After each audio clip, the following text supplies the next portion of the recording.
Okay. Alright, so we got this going.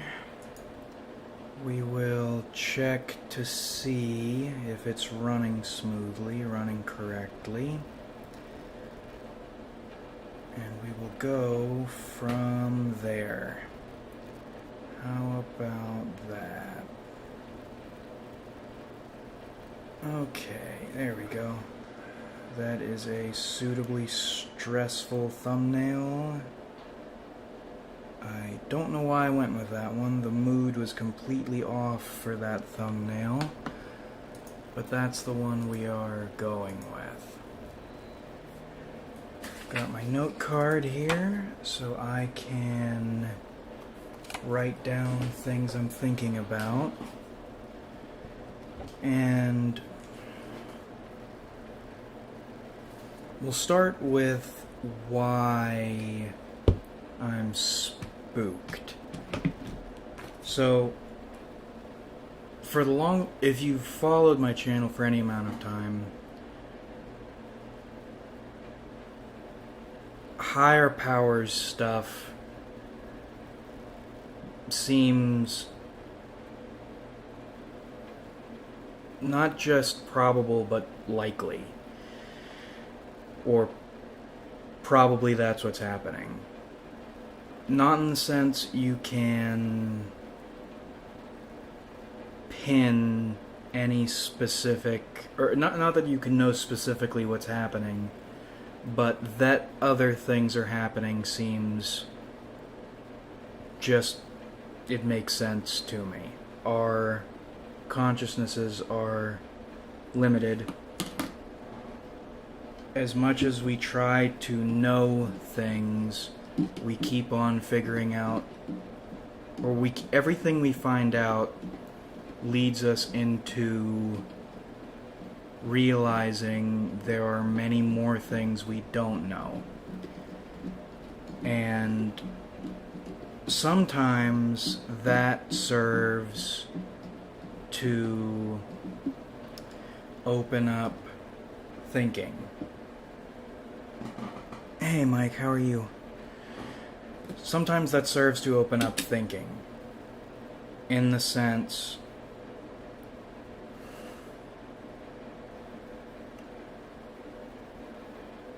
some things make more sense, other things you get more options. And options are important to me because I believe there is an answer to everything, but the issue is we aren't developed enough to understand those answers. Our frame of reference is too limited to grasp, or even not just to grasp a single point, but even to frame things. We can't even frame what we don't understand. Let me write down topics to think about. Topics for thought. Okay. We're starting this off because I got spooked this evening. Let me take a sip of my yellow vein.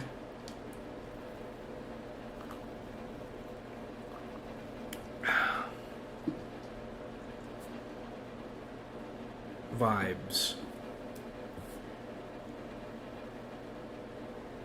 Let me think how to phrase this. Okay, so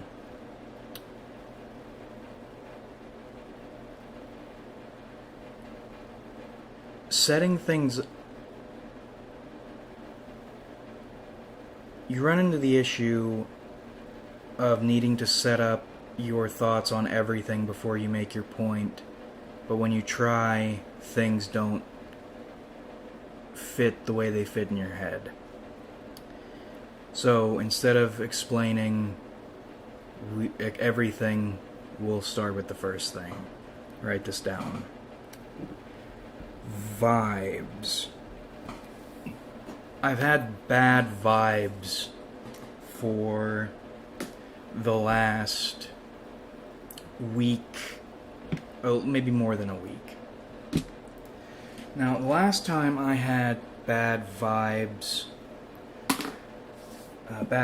my grandfather ended up dying. And for about a month, I just knew something really bad was coming. And it was whatever it was going to be more than the standard bad, right? Because bad things are always coming. Figured something worse was coming. Figured someone was probably going to die, but I didn't know who. Grandfather died. That's a specific sort of bad vibe. And once he was dead, knew he was dead, that bad vibe went away. The last week or so, I've had another set of bad vibes that feels like being in a... Like, imagine you wake up in a labyrinth, but you don't know it's a labyrinth at first. And you're looking around and you realize, oh God, I'm in a labyrinth. It's dark, it's stone. Nobody else is around. And then, maybe like the back rooms sort of thing, right? Then you get the sense something is there. Or the idea something might be there enters your noggin. Those are the bad vibes I have been on the last week or so, more than a week.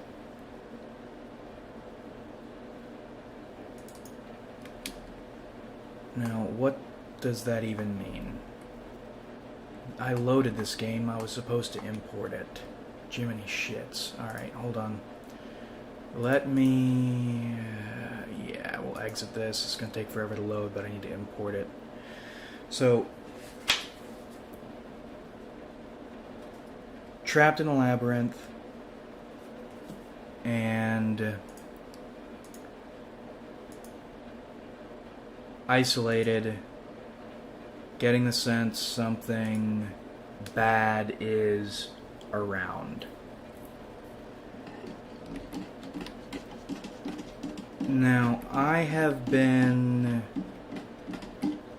So like supernatural stuff? Yeah, kinda.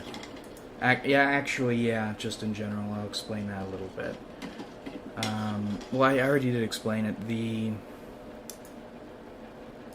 Quick save, not resetting squad positions, dead NPCs, import relations, yep. Building nests, okay, just a standard clean import. There we go. This has been going on for not the bad vibes, but once everything clicked and it just started making sense, higher powers-y stuff for the last 3 or 4 years maybe. And it made sense because everything ran off instincts.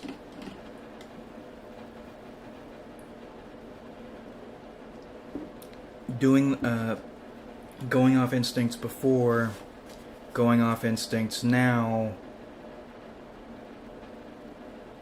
realizing or thinking there might be more to it. So,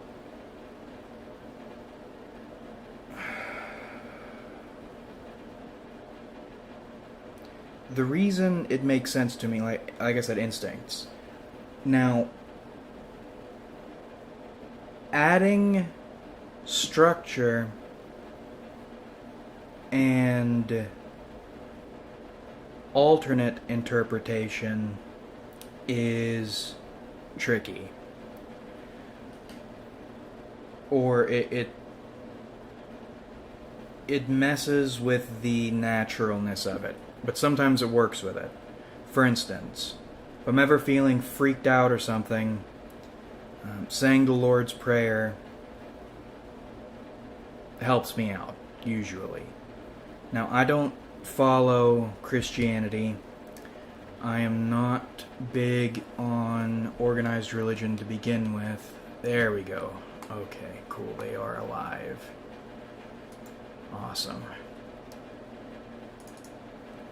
But because it is an organized thing that many people focus their thoughts on, I sometimes view that sort of stuff, religions and all that, as like totems to draw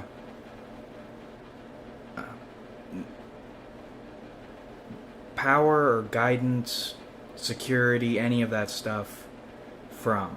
Not following it as is verbatim, but taking what works when it works and applying it that way. Damn, that is expensive. But gosh darn, is it not worth it? Okay. Get that out of my sight. There we go. Okay. Now, and that works for me. I like that. I like being able to dip into, or not just being able to, because that implies there are things that are and are not allowed. I like dipping into other things to pick out what I like and leave what I don't. Do I already have the map of Vane? Need to get the United map. Hold on, let me buy these maps real quick. Tech scribes, tech hunters, we need those. Keep our knockout gear. And one sleeping bag would be nice. There we go. Okay, and while we're here, how expensive is that? Not that expensive. Okay, so we'll sell those, and we'll buy 3 of them. And we'll buy a nice fat splint kit, too. How about that? If I'm feeling am I feeling daring? I'm feeling daring, yeah. I'm an idiot. I'm a fool. Okay, so that's... Actually, we don't need that many splint kits. We need 2 splint kits. Sell these. Ooh, I don't like selling those. 4 rations. Yeah, that's not all my money, but that's a good amount. Okay, so that should be enough food for a long time. Medicine, healing, highwayman gear, dust storm, burning. Yeah, dust storms. We're protected from dust storms. We got some good armor. All we need is a new weapon, but we'll find that soon enough. Okay, so we'll save here. Now, structure. What bugs me about structure is when negative or threatening things from structure enter in. Now, typically, that's just normal shit you can brush off. As in, you dip into or get a little interested in a religion or a culture, and you're doing your normal thing of picking out what you do and don't like, and they're happy to oblige you or accommodate you. That's the word. They're happy to accommodate you. Then, once you decide you aren't, or not once you decide, because you'd already decided it from the beginning, you are not staying in that practice, or you aren't interested in following it in the organized way, then they are less accommodating and less friendly and pretty aggressive. But that's okay, because they're real people, and real people are like air filters. You just change them out once they go bad. It doesn't change your It doesn't change your lens you view the world through. Right? Let me write that down. That's another good word. Structure. 1. We'll go to point 1A. Or actually, no, we won't go to point 1A. In taking notes, I've found I quite like arrows. I like writing my notes like I'm drawing a weird mishmashed map. So vibes, subsection vibes, structure. Bad interactions with people around religious or supernatural stuff isn't really a problem because they don't affect your internal structure. They can try to affect your external structure, but like I said, you just move or get away or something along those lines. Alright, we are going to the spider planes. Actually, we're trying to get to Clown Steady is where we're trying to, or we could help them out real quick, maybe. Once they affect your internal structure, that's when things get a little wackier. Meaning they change the way you think about things for the negative. Or they make you or convince you to ignore your instincts. Or they lead you, or they make you aware of something your instincts weren't aware of prior, and now that they are, you can't ignore it, or it's going to put you in a weird funk for a little while. Now, let me think about this.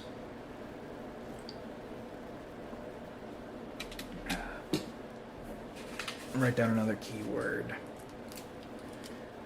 Keyword dreams. Point 2.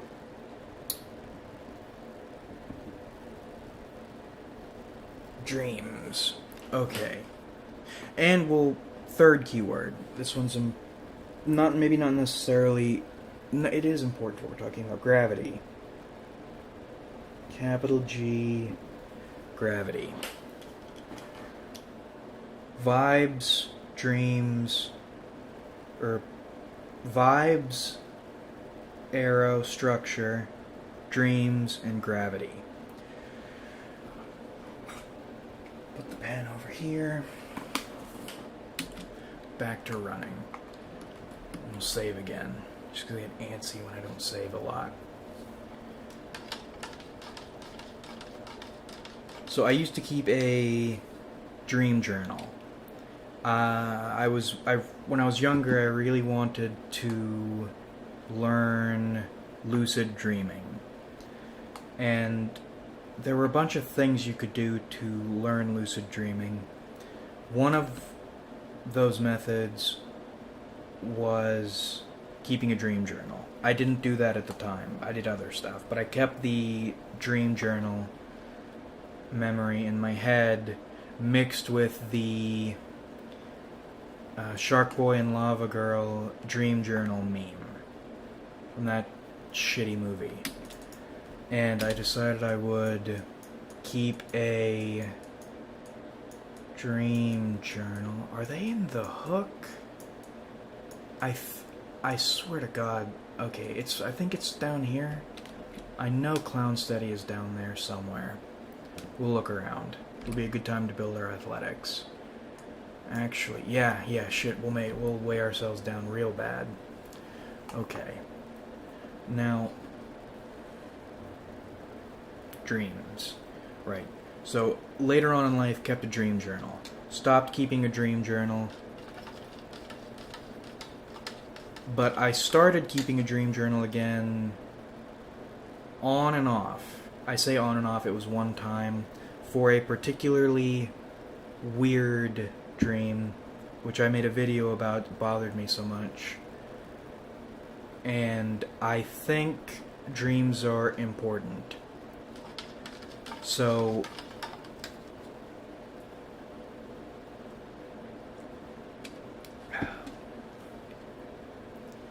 I try to pay attention in dreams. I try to pay attention to what sticks out to me. Whatever images stick with me.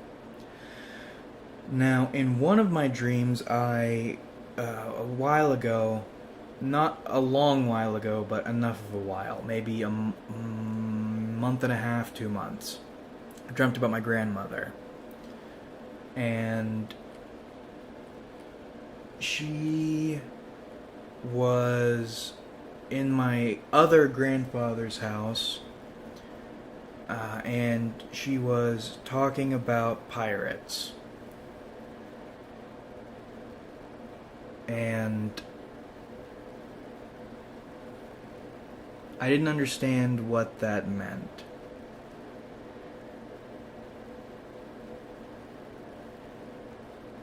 And I asked tonight actually, I mentioned it to my aunt, because my aunt is way more into this sort of stuff than I am, or at least more assertive with it.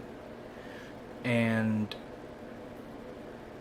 I mentioned the pirates thing, and she said, I can tell you why your grandmother mentioned pirates, or was joking about pirates actually. It's because she had her foot amputated before she died, and she always had operations on her eyes, and she almost always, or not almost always, she often, toward the end, wore an eye patch.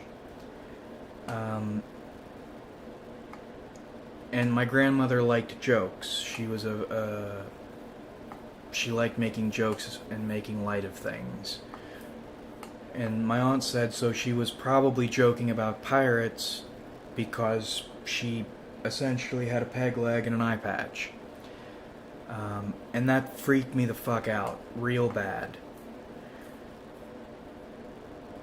Because it makes complete sense, right? And I always think dreams are important. There's significance to dreams. And that's probably what that significance was. And it just made too much sense to freak me out a little bit. Now, from there, I mentioned that I was getting interested in learning about tarot. Because it is interesting. There's a lot of cool history behind it. I didn't even realize how much history was behind it. And I like tarot because you can approach it from an atheist perspective, in that these things are just common archetypes you can apply to life.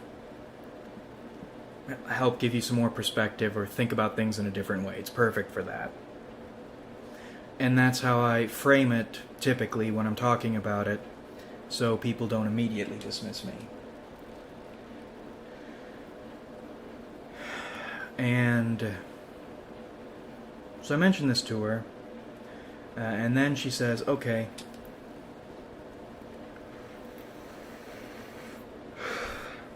your great-grandmother, my grandmother, told me this, or told my mother this, my mother told me this, now I'm going to tell you this. And she just talked about ways of warding off bad spirits, and suggested there are negative spirits and all this stuff who want to come in. And that freaked me out real bad because I hadn't thought of it that way. Or at least I hadn't crossed the wires or crossed the streams, right? Of, yeah, I believe in instincts, noosphere, collective unconscious, or some kind of higher guiding force. And I think if I'm allowed to or able to gauge it, probably a bunch of different ones. And it's always kind of a positive guiding thing. Her structure introduced the possibility of a negative angle, which, if I'm trusting my own logic, would slot in correctly. Maybe not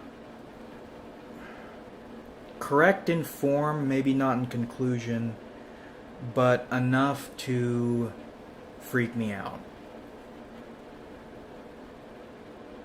Well, what I just said, there are how to ward off negative, invasive entities, which, if you're learning how to ward something off, you're assuming something that would do that exists, right? And it freaked me out, like I said, one, because if I'm following my own system, this might not be the correct conclusion, but in form it would slot in correctly. She was dead serious about it. Her interpretation of my dream makes sense. In the... Where the fuck is Clown Steady? Down here? Go down there. Yeah, why would my grandmother be joking about pirates in my dream? Because before she died, she looked like a pirate and was probably making light of it. It all just makes sense. Oh, I just started RE. What is that? Or what do you mean? And hey, how are you, Vertron? How are you doing this evening?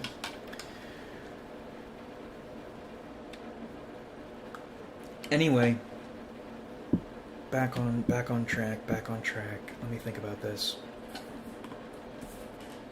Vibes. Yep, that's why we keep note cards, so I don't lose track. Vibes.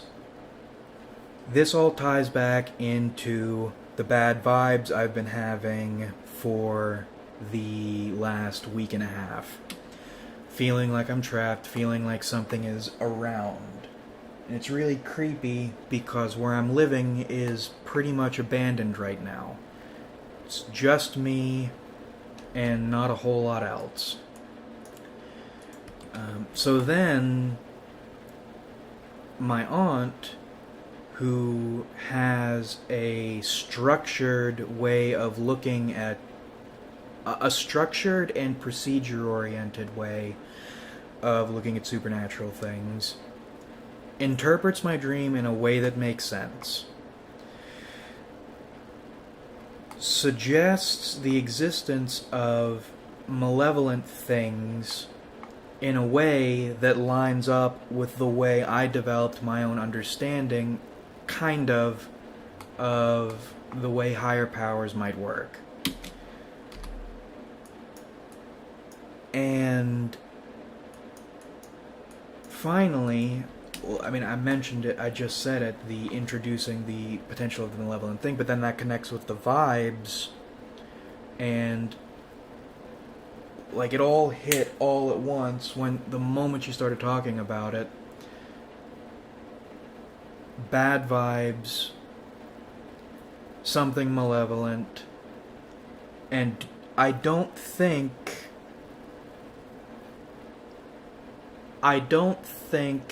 anything bad is around. I don't think that's what's happening at all. I think I just have bad vibes. I'm in a weird place. I'm isolated in a big empty place. I think the isolation vibe is the thing that's going on. But the introduction of a potentially sound, malevolent interpretation of what's going on now in my head freaked me out real bad all at once.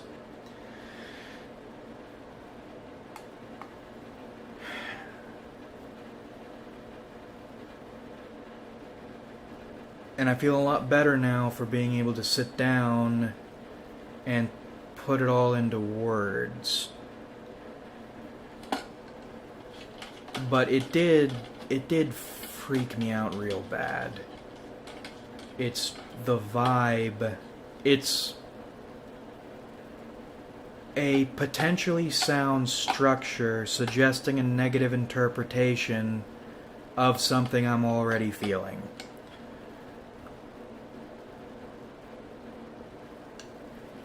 That isn't what's happening, but it could line up. And it freaks me out enough that I'm... The potential freaks me out enough that I'm freaked out. Okay, let me write that down, or write part of that down.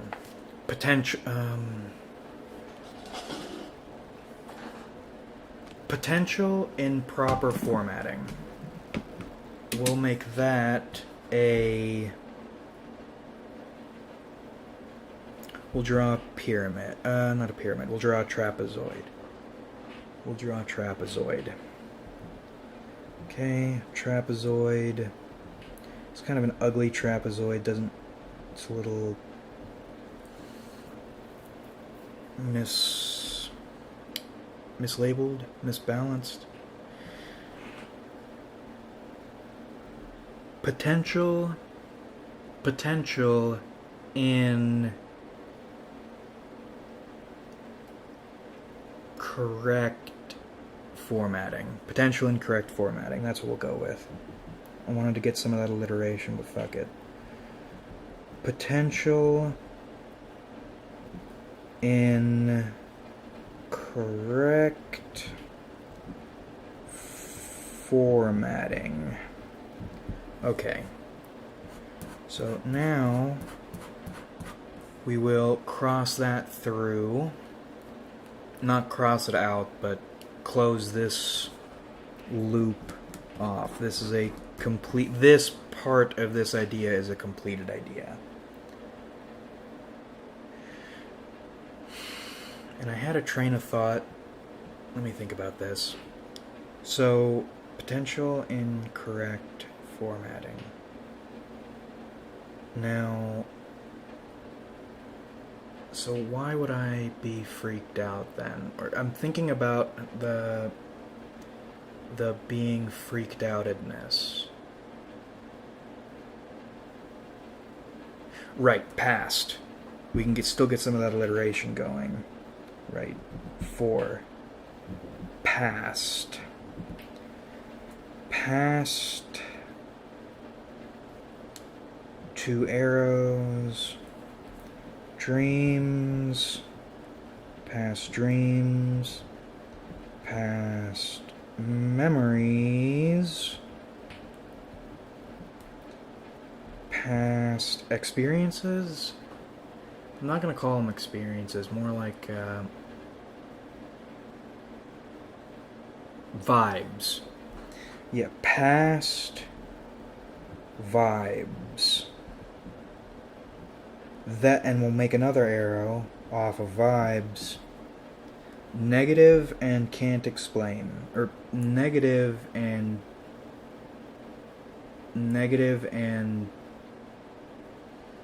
messy.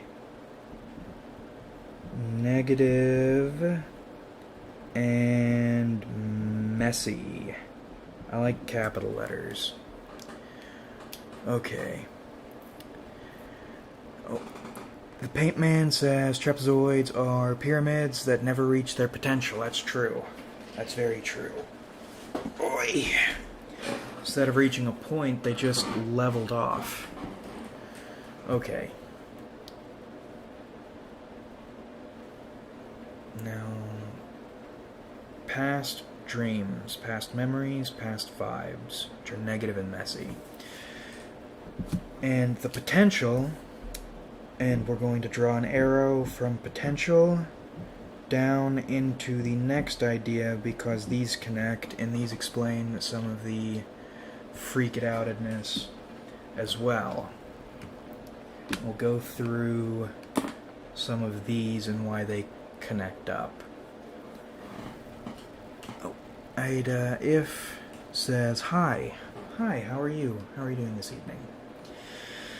Okay, so, past dreams.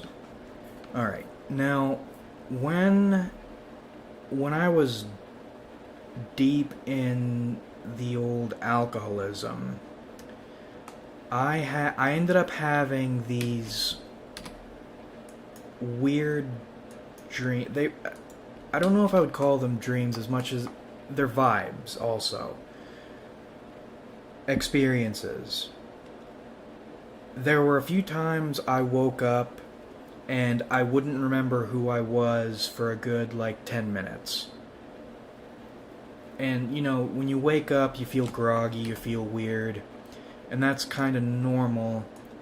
But I had never not known who I was before, which is freaky. There's no way that's Clown Steady. There's no, this is Southern Empire, so it's gotta be around here somewhere. It's not in Shun. It's not in the way station. Is it up here? It's probably up there. We'll go up there. Okay, so I would wake up and not know who I was for 10 minutes. And it was freaky because I didn't know where I was, didn't know who I was. Fucking Clown Steady, that's what I'm talking about. And it's a distressing feeling, and then it clicks back in. And that's why you don't drink a lot. Okay, so we're heading there. Then there were other instances I would wake up and I would swear I would spot someone sitting in my chair next to my bed, and I would fucking scream and kick and just be convinced someone was sitting right next to me in my chair. Freak me out. And of course nobody's there. Don't drink a lot. Oh, God bless Clown Steady. What a lovely little town. Actually, Clown Steady isn't a little town. Clown Steady is a large town. What am I doing? There we go. Alright, so we're gonna buy one of my favorite houses in Clown Steady. Is it that one? I like this alley back here. Alright, we're gonna come over to this alley and settle down. Okay. Now, and then the other weird bad vibe, weird bad experience was, or what in the depths of the alcoholism. Do we really want to live there? Oh, don't tell me this dude's about to fuck with me. Okay, asshole. Alright, we'll run away. Alright, run. You stay away from me. Stay away from me. This mod is cool, or the Extended Cities mod is cool, because they add in all these gangs and stuff into towns, and it makes town life a lot more lively. In vanilla KENSHI, there's almost no reason to live in a town other than the protection, but if you're living in a town, you don't really need it to begin with. The gangs make town life a lot more interesting. So we're gonna buy that little shack. God bless ya. Alright, get the fuck out of my house. Yeah, well, you're not gonna be inside a moment longer. Go find another place to live. There we go. Close the door. Lock it. Okay. Mike B says, what did they look like? The ones beside you. So, one time I thought one was my father, and it was a mixture of unexpectedness scared me, and sometimes, this didn't happen many times, so it's not like it was a constant thing, but not knowing who you are, and my father sitting there was freaked me out real bad. But Can I spin this around? Yes, I can. Okay, so we're gonna put this here. And other times, I have no idea. Just someone in a black shirt. A black shirt with some white writing on it. Or black shirt with, or maybe some white images on it or something like that. Camping. Let's go with meat. Go with some campfires just to keep it nice and bright. And yeah, we'll just go with 2. There we go, nice and bright. Okay, back to vibes. Damn it, that's the wrong way. Spun it wrong. Hold on. Yep, give me my camping bed. Okay.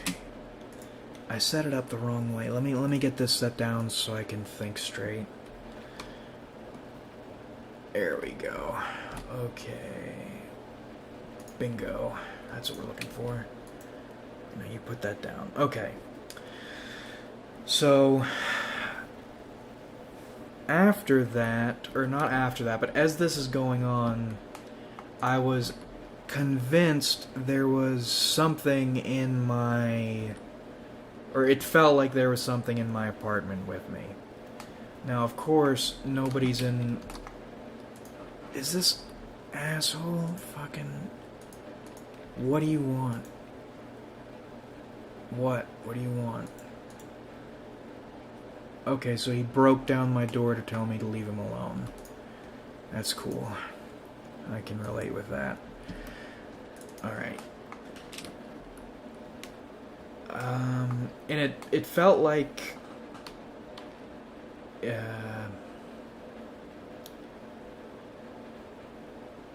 felt like gravity in parts of my apartment. Felt like being watched. It felt like temperature changes, like either really hot or really cold, all of which can be explained with alcohol abuse and just actual normal temperature changes, of course. But the vibes it produced, mixed with all 3 of those things going on. 1, waking up and not knowing who you are. 2, waking up and seeing or thinking you see someone right near you. And 3, constant presence and paranoia and weird just gravity and pressure in certain spots. It's a bad vibe. Now that whole vibe connects with the vibe we just covered, or we covered earlier, with, or in the sense, isolation, something bad, not feeling safe. And at that time, this was a couple years ago, at that time I was convinced that something was going on. And I've since put that out of my head, but then this conversation mixed with reading about tarot and stuff, and then this weird new bad vibe setting in, mixed with the pirate jokes and the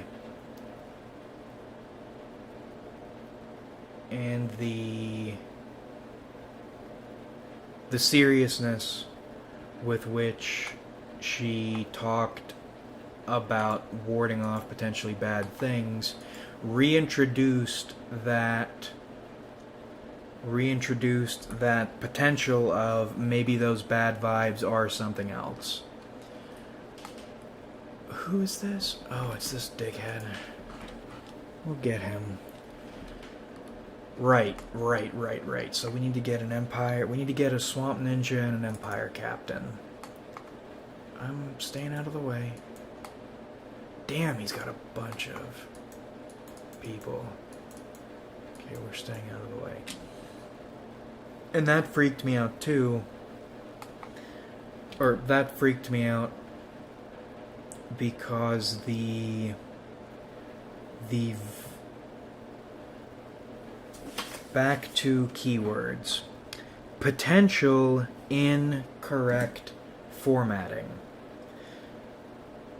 The formatting being these vibes could be explained by this thing, which is also formatted, could format into something you already believe a bit. And you already have precedent. This precedent isn't necessarily a keyword for the point I'm making now, but precedent is a keyword for my life. So we're going to write precedent here. Precedent. Underline it. Because precedent is important. There we go. So there's precedent for not just this bad vibe, but this bad vibe being explained by something potentially malevolent. And hold on. Shua Cam says, feeling distressed here as well. Good to chill this live stream. What are you playing? Oh, what are you feeling distressed about? We're working through our distress by talking through it and keeping notes. Hope you're feeling well. We are playing KENSHI. KENSHI is a stressful but relaxing game. Now, precedent, so a similar situation, similar formatting on two fronts, similar formatting in malevolent thing and explanation for higher powers, mixed with, and that's what we're getting to, gravity. We're going to write gravity again. Gravity. Okay. And actually, gravity works with precedent because, in my experience, I don't know which happens first. Either someone with gravity creates precedent, or precedent creates gravity. But they are interlinked. And my aunt is someone...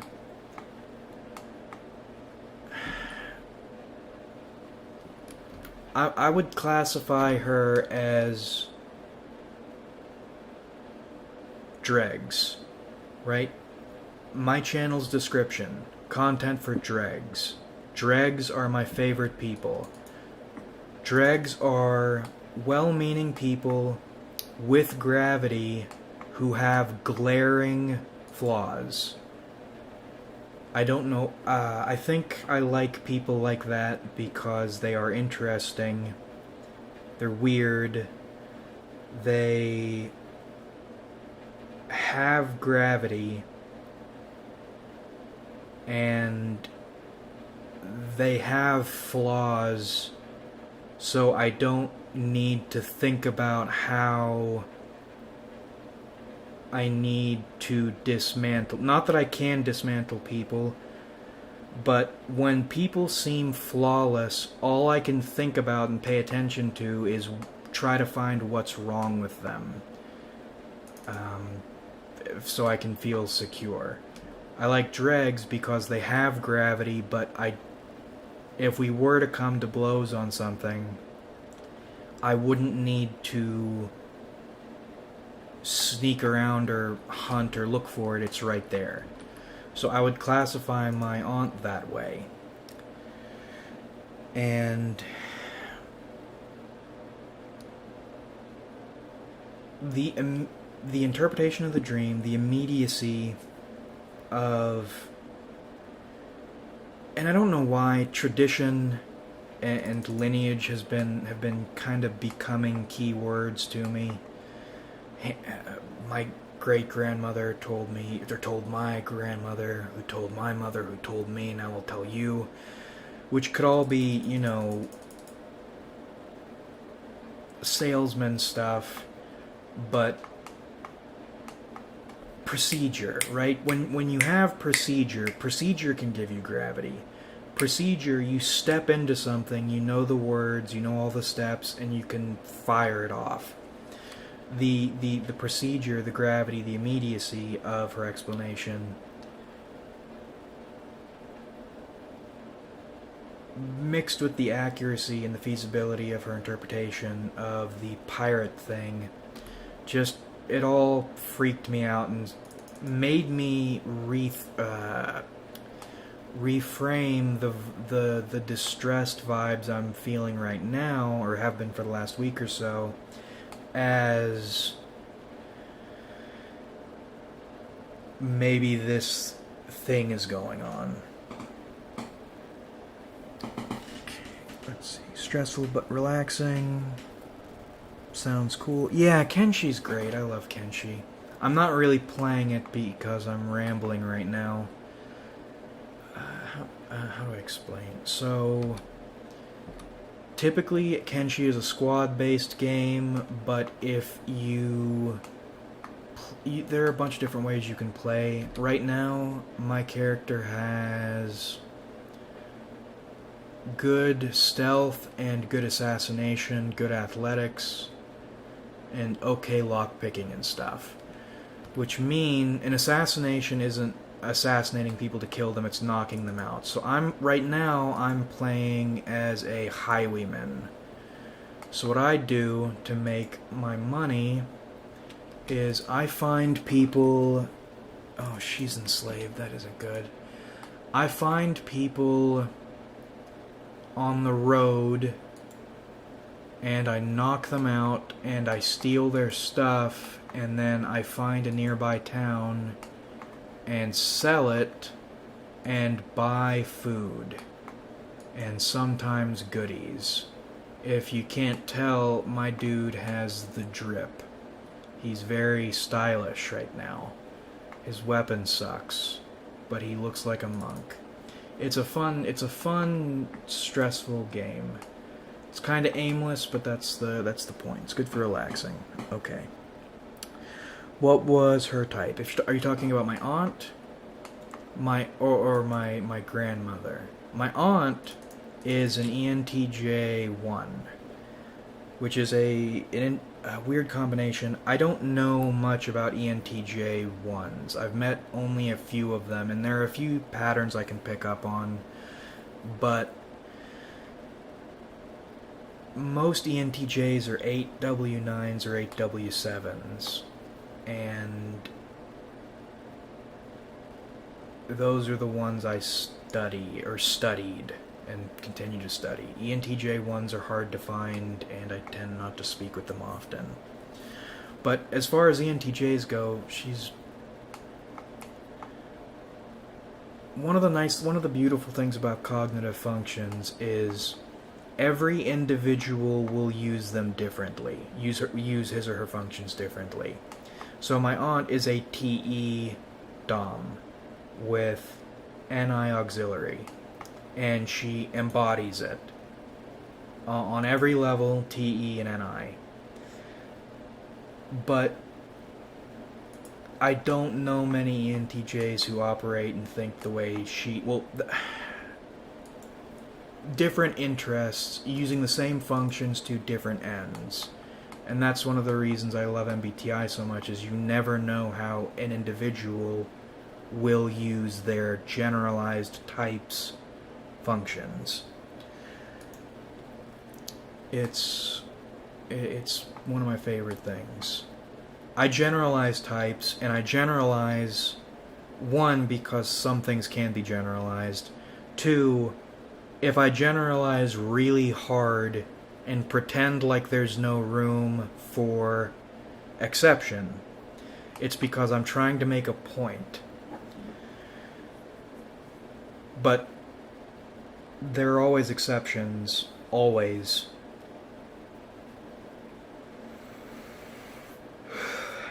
But you can't...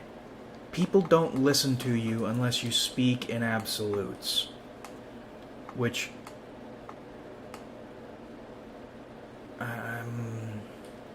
still don't. It's not my ideal way of doing things, but if I think there's a point I can make by overstating,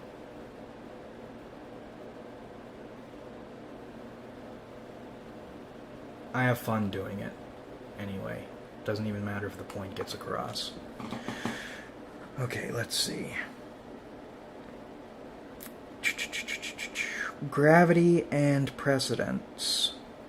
What's the context here? Sad to say I know nothing about tarot. Oh, no, we've been talking about... I got freaked out, and I needed to talk through it, and I didn't want to make a video about it. So I started streaming. Just freaky vibes and contextualization and all that jazz. Now, what's your Enneagram?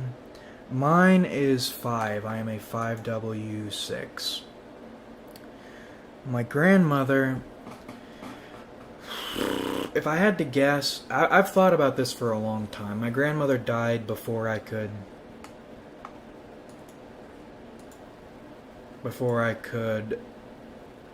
and she's not someone I would have approached with this stuff anyway. I mean, she was alive while I was interested in MBTI. Ooh, who was that? She was alive while I was interested in MBTI, but she wasn't someone I would approach about it. She was just kind of sick and on her way out. But I think she was an INFP, if I had to guess. She is an FI Dom, definitely an FI Dom, and I think auxiliary any, because just... I don't know how to explain it, but there's a particular way any types are creative, and it's scatterbrained. And it comes up with all sorts of ideas, and taking note, like, just the way my grandmother was very Christianly, and the way she approached Christianity is the way I approach everything else, as in taking notes, keep myself on track, a bunch of ideas all at once, wordplay, every type likes wordplay, I guess, but I've noticed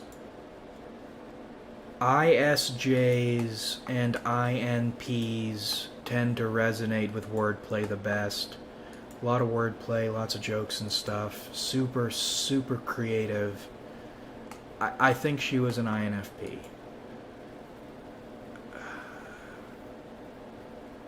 Lots of FI in my grandmother, and all the same kind of stuff too. Like tertiary SI.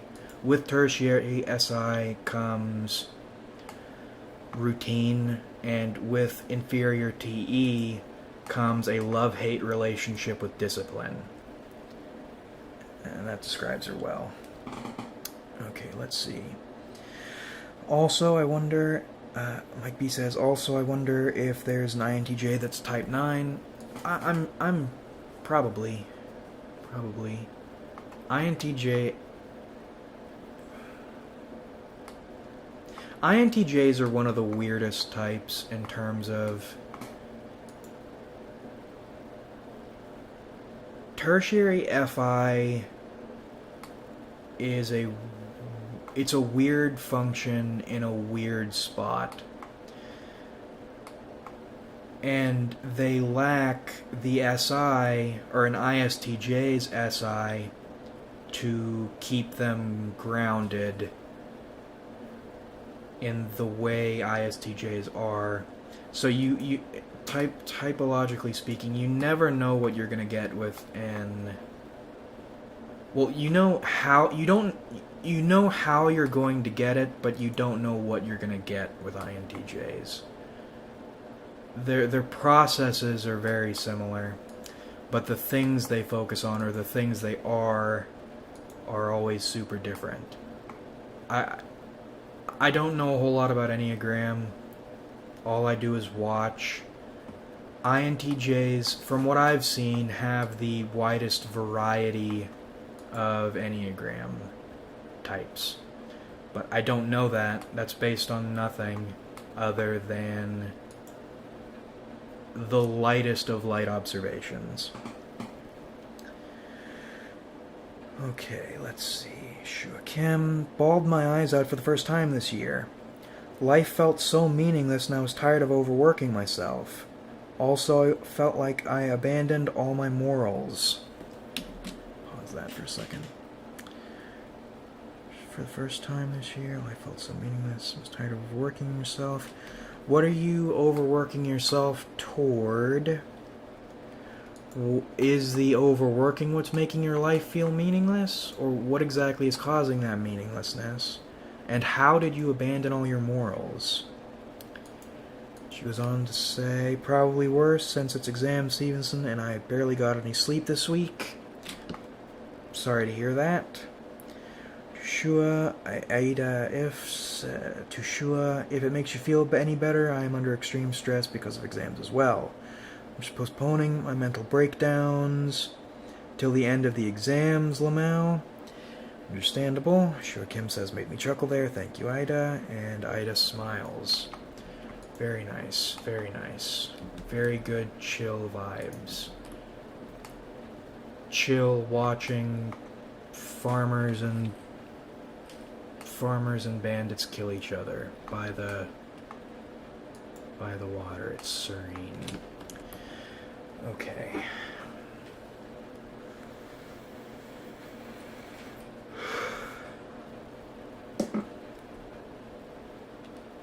Oh shit. Okay, now let me think about this.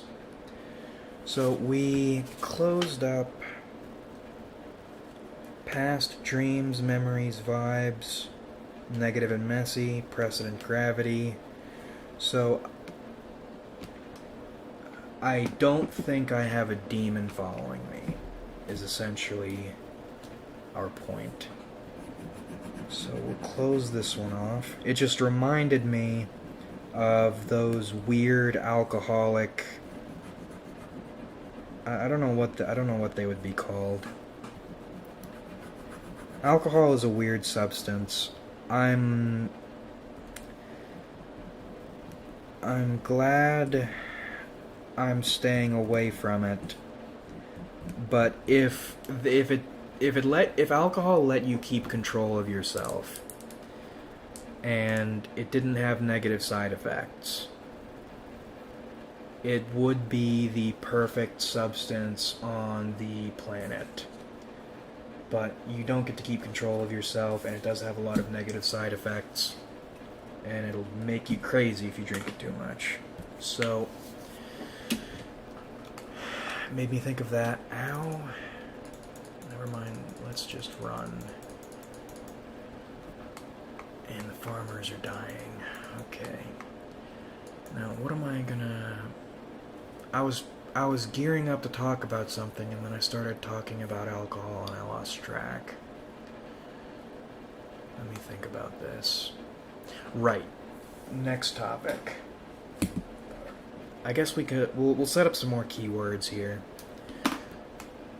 Let me do first aid on myself. I'm gonna forget these keywords the moment I do this first aid. You run that way. Just run. Just run. Put this on your back. Alright, got a bunch of people who want my blood. Alright. Okay, so we'll put a page number up here on my note card so we know this is page 1. Then we will put page 2 here. Oh, and I see more messages coming in. Hold on. Let me write down some keywords. Gravity,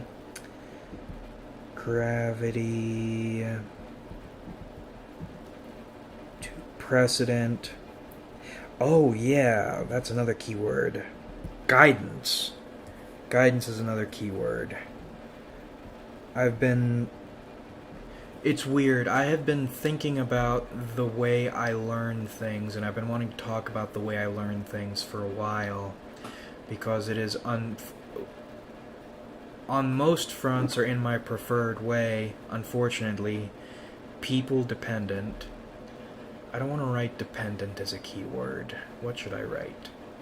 So, gravity, precedent, guidance, discernment. I think discrimination would be a better word, but that has a bunch of negative connotations, so we'll go with discernment. No, we'll write discriminating, but we'll specify. Discriminating eye.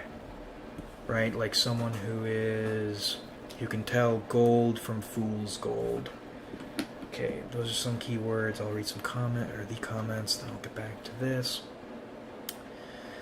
Can I ask how old you are?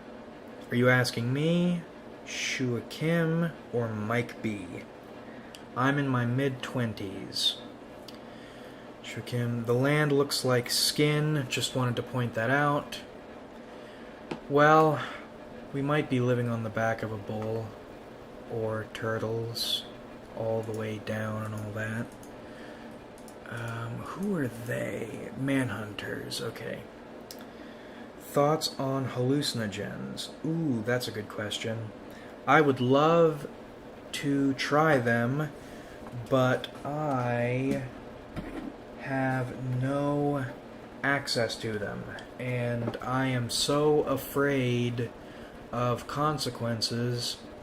I wouldn't want even to try them unless I were with someone I trusted absolutely in the middle of nowhere with nothing planned for more than a week. And in that week I would want to hit them real hard with the person around that I completely trusted. So that's probably never going to happen. But neato. By hallucinogens, do you mean psychedelics? If that's what you're talking about, that's what I mean. If you aren't, then I have no idea what I mean, it sounds like hallucinations, if it isn't psychedelics.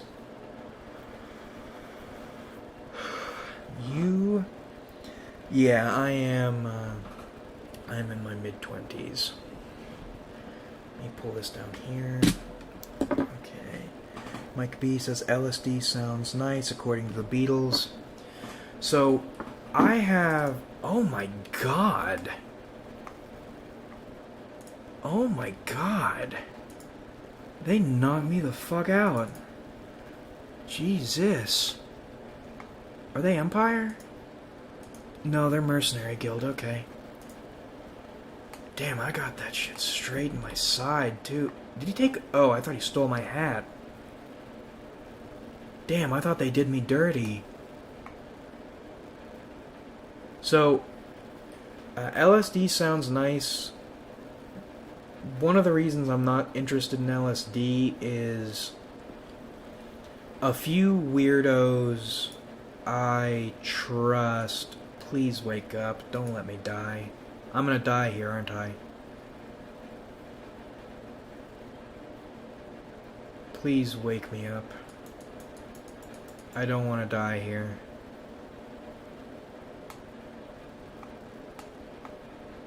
From what I understand from the people I trust a bit, or people whose judgment I would question on anything else,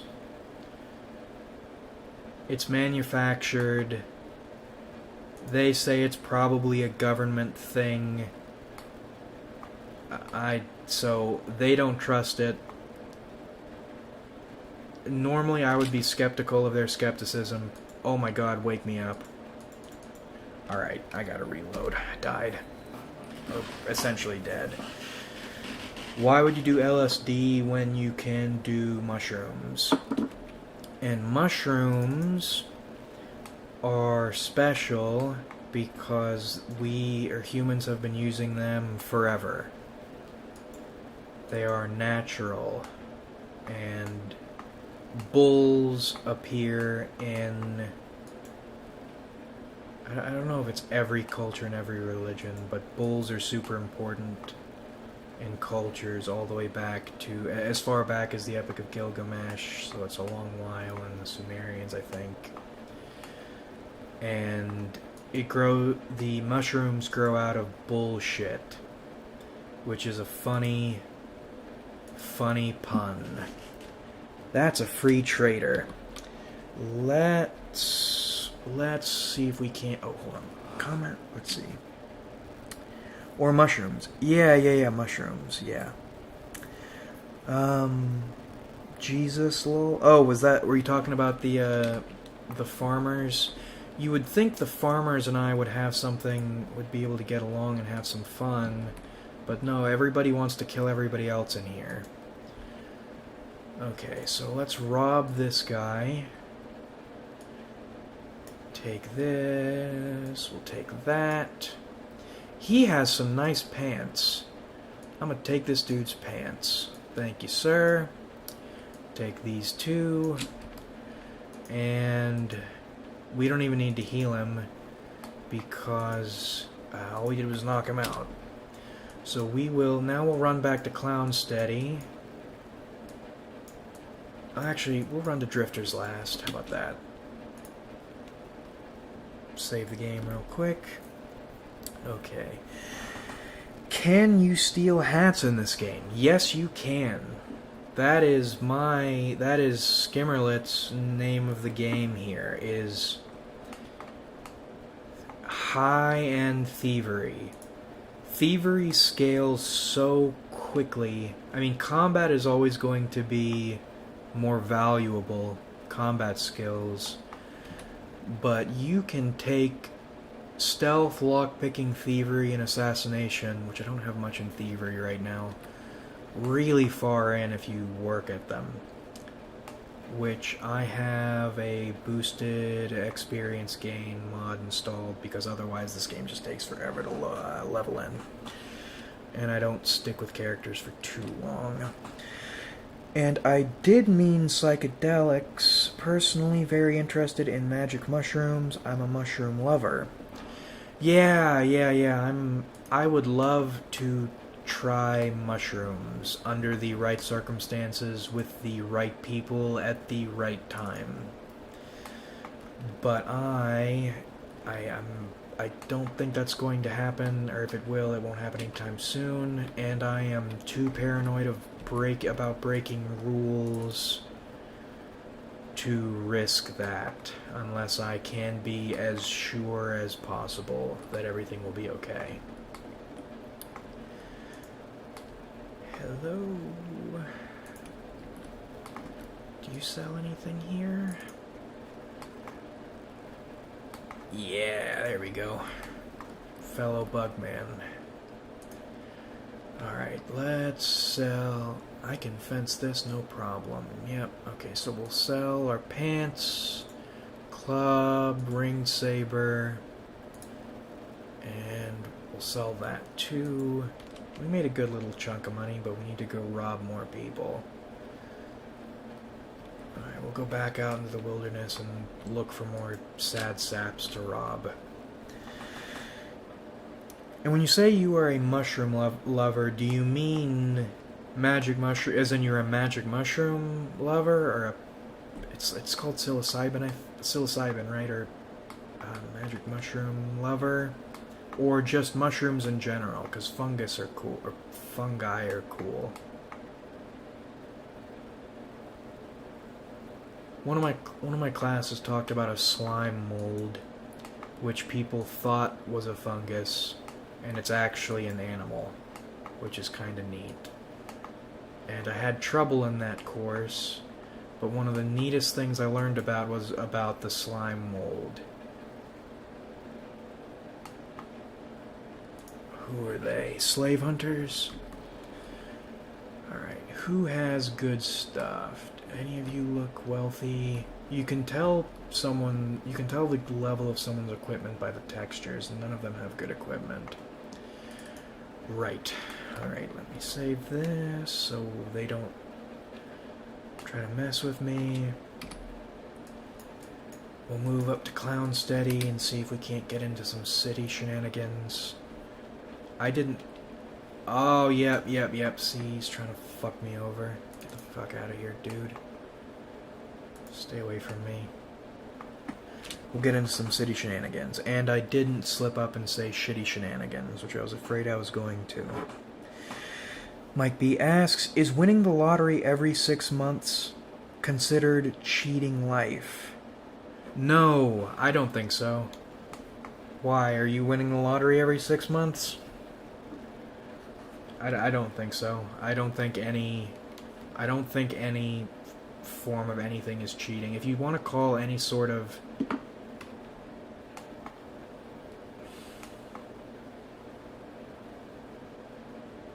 I don't think there's an objective right or wrong way to live life. And we'll leave it there. Can we sneak into this way station? Okay. Or not sneak, I don't need to sneak into the way station. Okay. Sho Kim says, I heard anecdotes from people who've done magic mushrooms before, and they said they felt compelled to never do it again because it dramatically changed their POV. It's absolutely wild.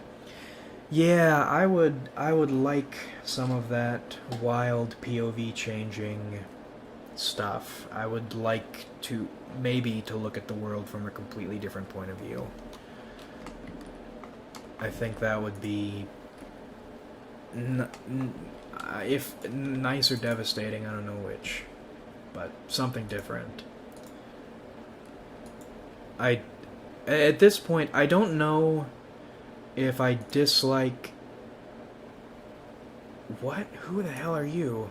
No, I don't want to recruit you. I want to buy something from the merchant. There we go. Okay. Yeah, I don't know if I'm getting accustomed to the way I look at things and the way I live life, or if I'm just, this is all I know, and now I don't want to change. It's probably both. Glorious Holy Map, Map to World's End, we already have that. Pick up more maps. We'll pick up one sleeping bag. Damn, I gotta rob more people. Alright. Let's get out of here. Okay. One of my preconceptions about INTPs from pop MBTI science was that they would be interested in trying anything and everything indiscriminately, but this doesn't seem to be the case. Yeah, well, let me see if you expand on that. I find fungi absolutely fascinating, which makes me naturally interested in psilocybin, but mostly I love eating them all. Truffle hunting is on my bucket list. Okay, so answering the MBTI question, or not questions, open-y statement. I have procedure I follow in life. I have my comfort zone. I have my to do this, I need to do this, I need to do this, which I need to do this, or I want to do things in this order.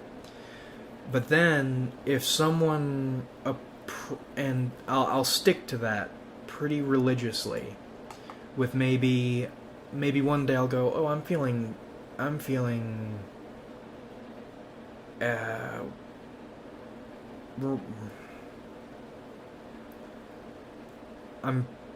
feeling fun today. I'll go do something crazy. And then the crazy thing I do will be something I've already done before, I just haven't done in a while. And that counts as crazy. Because I haven't done it in a while, even though I've already done it. Now, if someone presents me with something and presents me with something with no risks that I've never done before, then knee-jerk reaction, I'll think, no, fuck that, I don't want to do that, I've never done that before. And then almost as quickly my brain will go, well, I've never done it before, I might as well, why wouldn't I? And then I'll do it. Then if it's something that has risks, the same process will happen, except the person will need to say, like, one thing to give me false assurance or reassurance everything is going to be okay, and then I'll do it. But I've had to cut back on that too, unfortunately. You can't live super riskily, unfortunately. And then mushrooms. I used to hate mushrooms, but I don't know why, out of nowhere, I just ordered mushrooms on a pizza one day, and I'm off mushrooms right now. Mushrooms and I are having a little bit of a falling out. But I like mushrooms, and I don't know why I started liking them out of nowhere. But they're kind of not. And speaking of mushrooms, hey, hey! Look at that. He just wanted to yell hey at me. I can probably recruit him. I don't want to recruit him, though.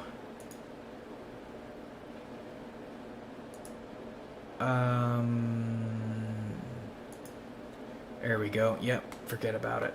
But yeah, mushrooms. That's cool. Okay. Mike B says, I'd like to, lol.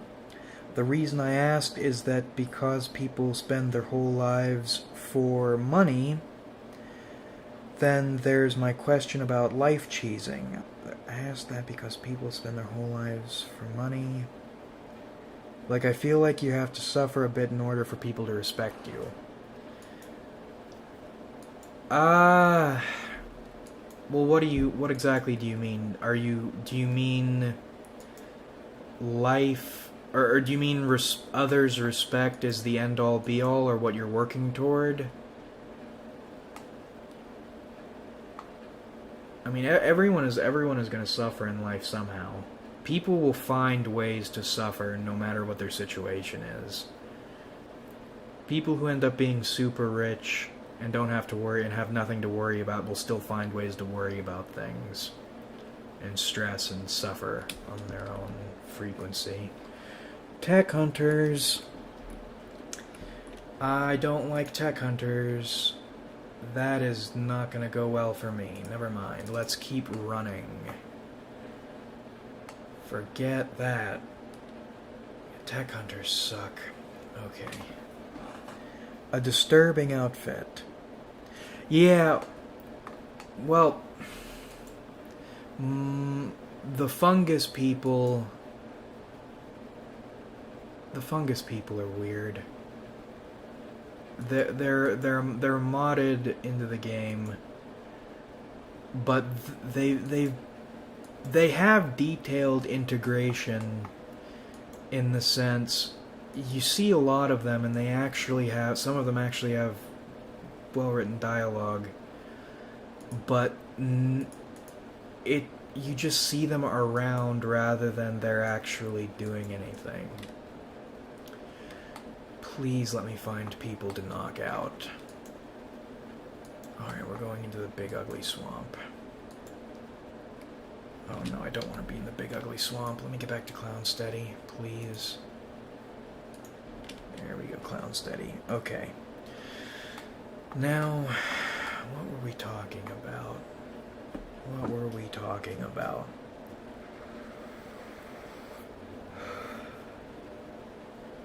Cheesing life by winning the lottery. And even if you take respect as life's objective, everyone is so subjective. People are going to respect everyone's going to respect everyone else for so many different things, or not respect people for so many different things. And then everybody suffers, if not actually suffers, but then what is actually suffering? Everybody's going to find a way to suffer and be unhappy, no matter what. Alright, who am I going to knock out? So let's save this and see if we can get into some shenanigans. Where is an isolated part of the city? Ooh, this is the house I wanted. This is the house I wanted. I like this house. Yes. Alright, so now I own 2 homes. I'm living high and mighty. I have 2 shacks in this town. And these are the thieves? Yeah, these are the shinobi thieves. Cool. Okay. Alright, let's see if we can't find some people to knock out. Gotta find, yeah, there we go. Alright, we're moving this away. Awesome. Samurai. Okay. Yeah, so we'll save here and then we'll go for there. Alright, comments. Shuakam asks, what do you think then drives people towards suffering?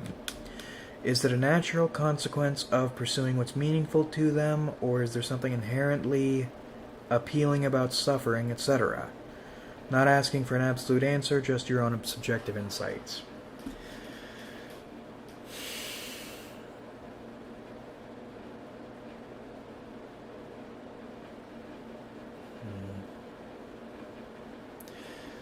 So, another thing I learned from that class, I don't like reading theory. I don't like reading philosophy. However, Lacan kind of talks about this sort of thing. And it's something about you're always missing something no matter what you have. And even if you get the missing thing you're looking for, you'll find another thing to feel like you're missing. Damn it, he has nothing. But that's not going to stop me from stealing his pants and his shoes. Okay, now let's leave this back alley, which my house is right at the end of. That's cool. We'll just chill here. This guy's name is Justin. Justin doesn't have a weapon. But Justin has some nice Jordans. No, okay, he went to bed. He actually went to bed and closed the door. Nice. Alright. Ooh, can we get you? Death Knell Gang? No, I can't do that. Shit. Okay. So, anyway, Lacan, you're always looking for the thing you're missing, and then once you get the thing you're missing something else. And he also talks about aberrations and stuff, and that goes into, he talks about, I don't like Freud. He mentions Freud and goes into the way other things include that drive to find something you're missing, and then once you receive it, you find another thing to miss. I think that's part of it. I think we evolved to feel like we need to be doing something, otherwise we're either dying or setting ourselves up for failure. So, essentially, if we aren't struggling, we aren't doing what we evolved to do. So, Lacan's idea fits into that. If we aren't struggling, we aren't doing what we're built to do, so we'll find something to struggle with. But you'll notice, at least for me, when I'm having a very hard time, and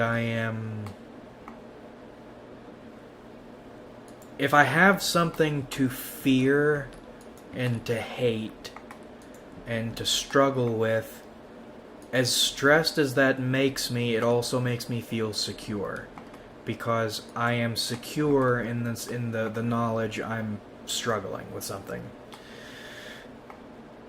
It made me I'm on break right now. Getting on break stressed the hell out of me, because I felt like I didn't have a consistent struggle. I was going to be free-falling for a while, and then I got I needed to get into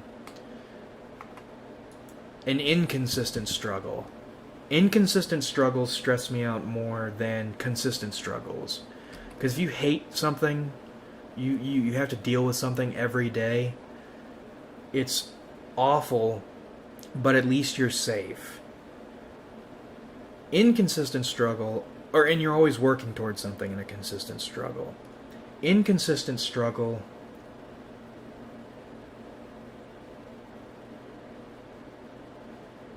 it's like you're bungee jumping, but the bungee cord, the length keeps adjusting, and you don't know how it's adjusting, and you're doing it over boiling water. But the boiling water is in different level. It's in cups on different levels. So you're bouncing, and you never know how high or how low you'll bounce. You never know where you'll bounce, and you never know which cup of boiling water you might get dunked into. I don't like inconsistent struggles. But even with inconsistent struggles, at least it feels like at least you're working towards something.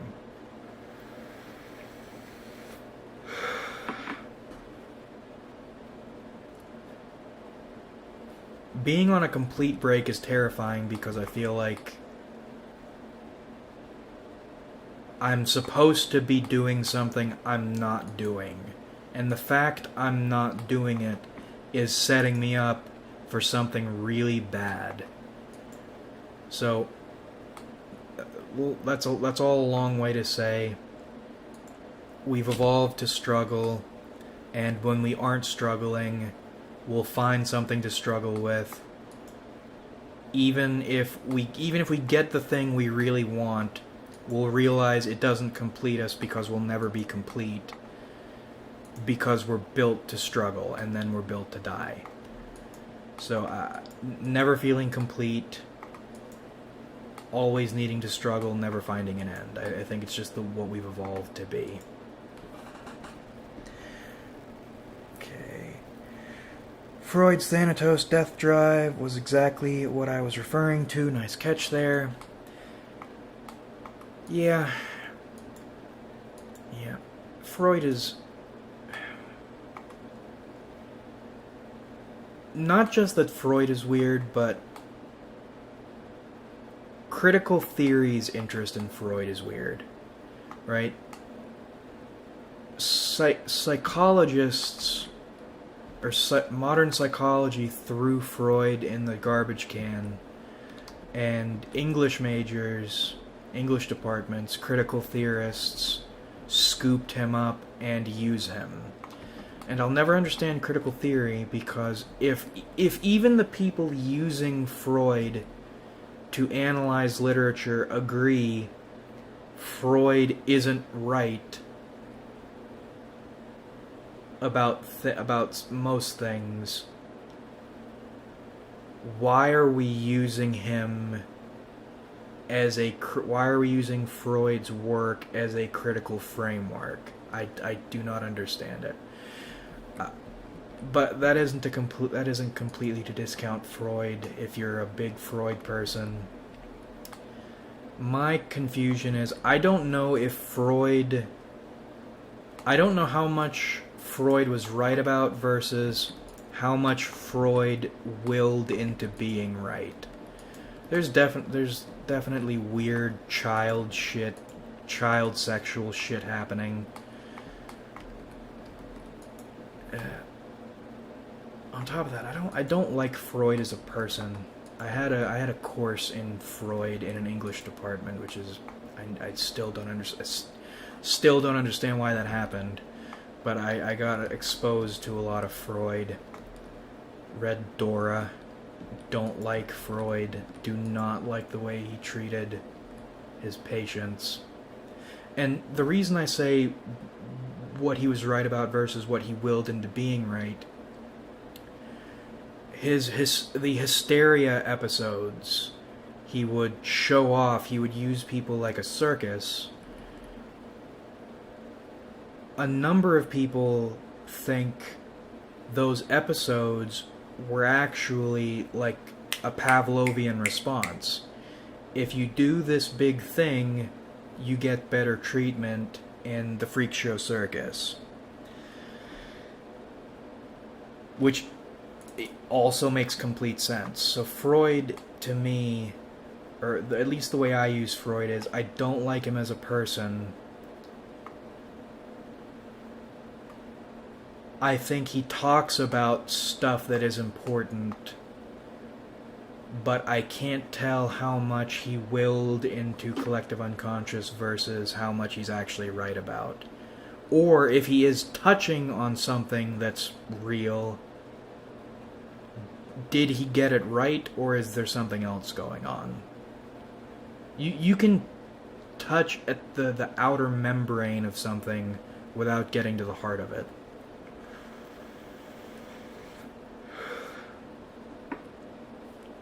This is where I would say, which is why I like Jung, but I don't read Jung. So, what can I do? I'm reading about tarot. I'm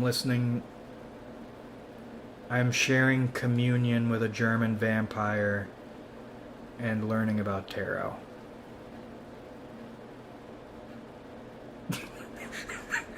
And then you got the banjo in the background, very nice.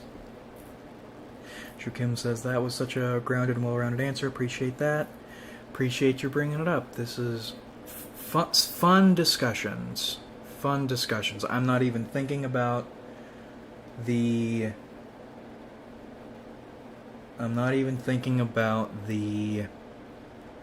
feeling like someone is gonna walk up to my window and grab me through it. Not even thinking about that.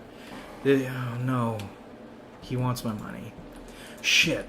Get out of my face. I'm trying to live a nice thug life in this city. Please stay away from me. Okay, let me go through here. Let's see here. Shu Kim says, I think Freud inevitably enters the conversation because so many iconic personality theorists are Freudians in even the most basic sense. Or at least they were directly influenced by him. Yeah, and that's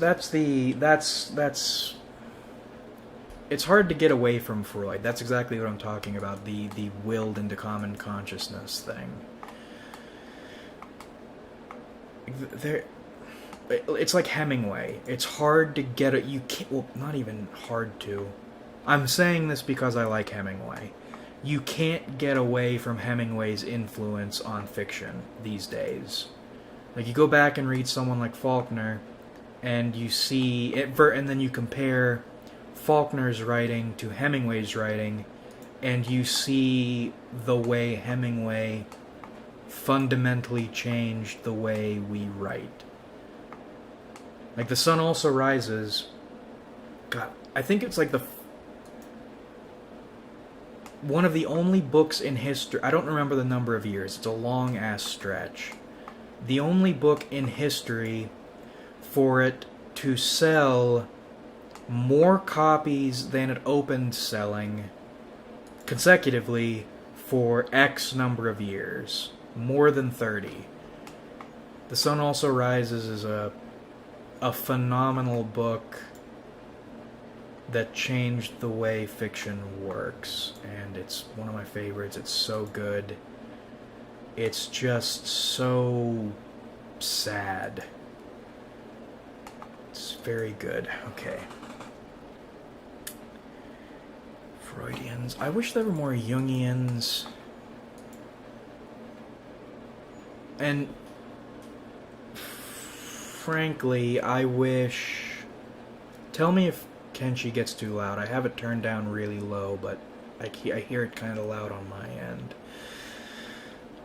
I wish people put together their own philosophies a bit more, or a bit better, instead of just picking something and going with it all the way. Which I made the mistake of doing, and I still try to be careful about that, about just repeating what someone tells me. Which I just did, so crucify me. We'll change the topic just to diversify the conversation. Favorite cereal? Well, firstly, what is your favorite cereal? I like cornflakes. I don't eat cereal, but I used to eat cornflakes. So in high school, to save money during lunch, I would bring a bag of cornflakes, just because they were cheap and they were oaty. If I'm thinking of the right ones, they didn't have any sugar in them. Maybe they probably did. It's cereal, but it didn't taste like it. Just cornflakes, and I would take coffee grounds, and I would eat the cornflakes and the coffee grounds to reduce my appetite, but also get me a bit of energy and some food in my system. And that's what I would eat for lunch, so I could take my lunch money and buy other things. Which I'm glad I don't do anymore. I like eating, and even though money's tight, I try to eat food I like these days.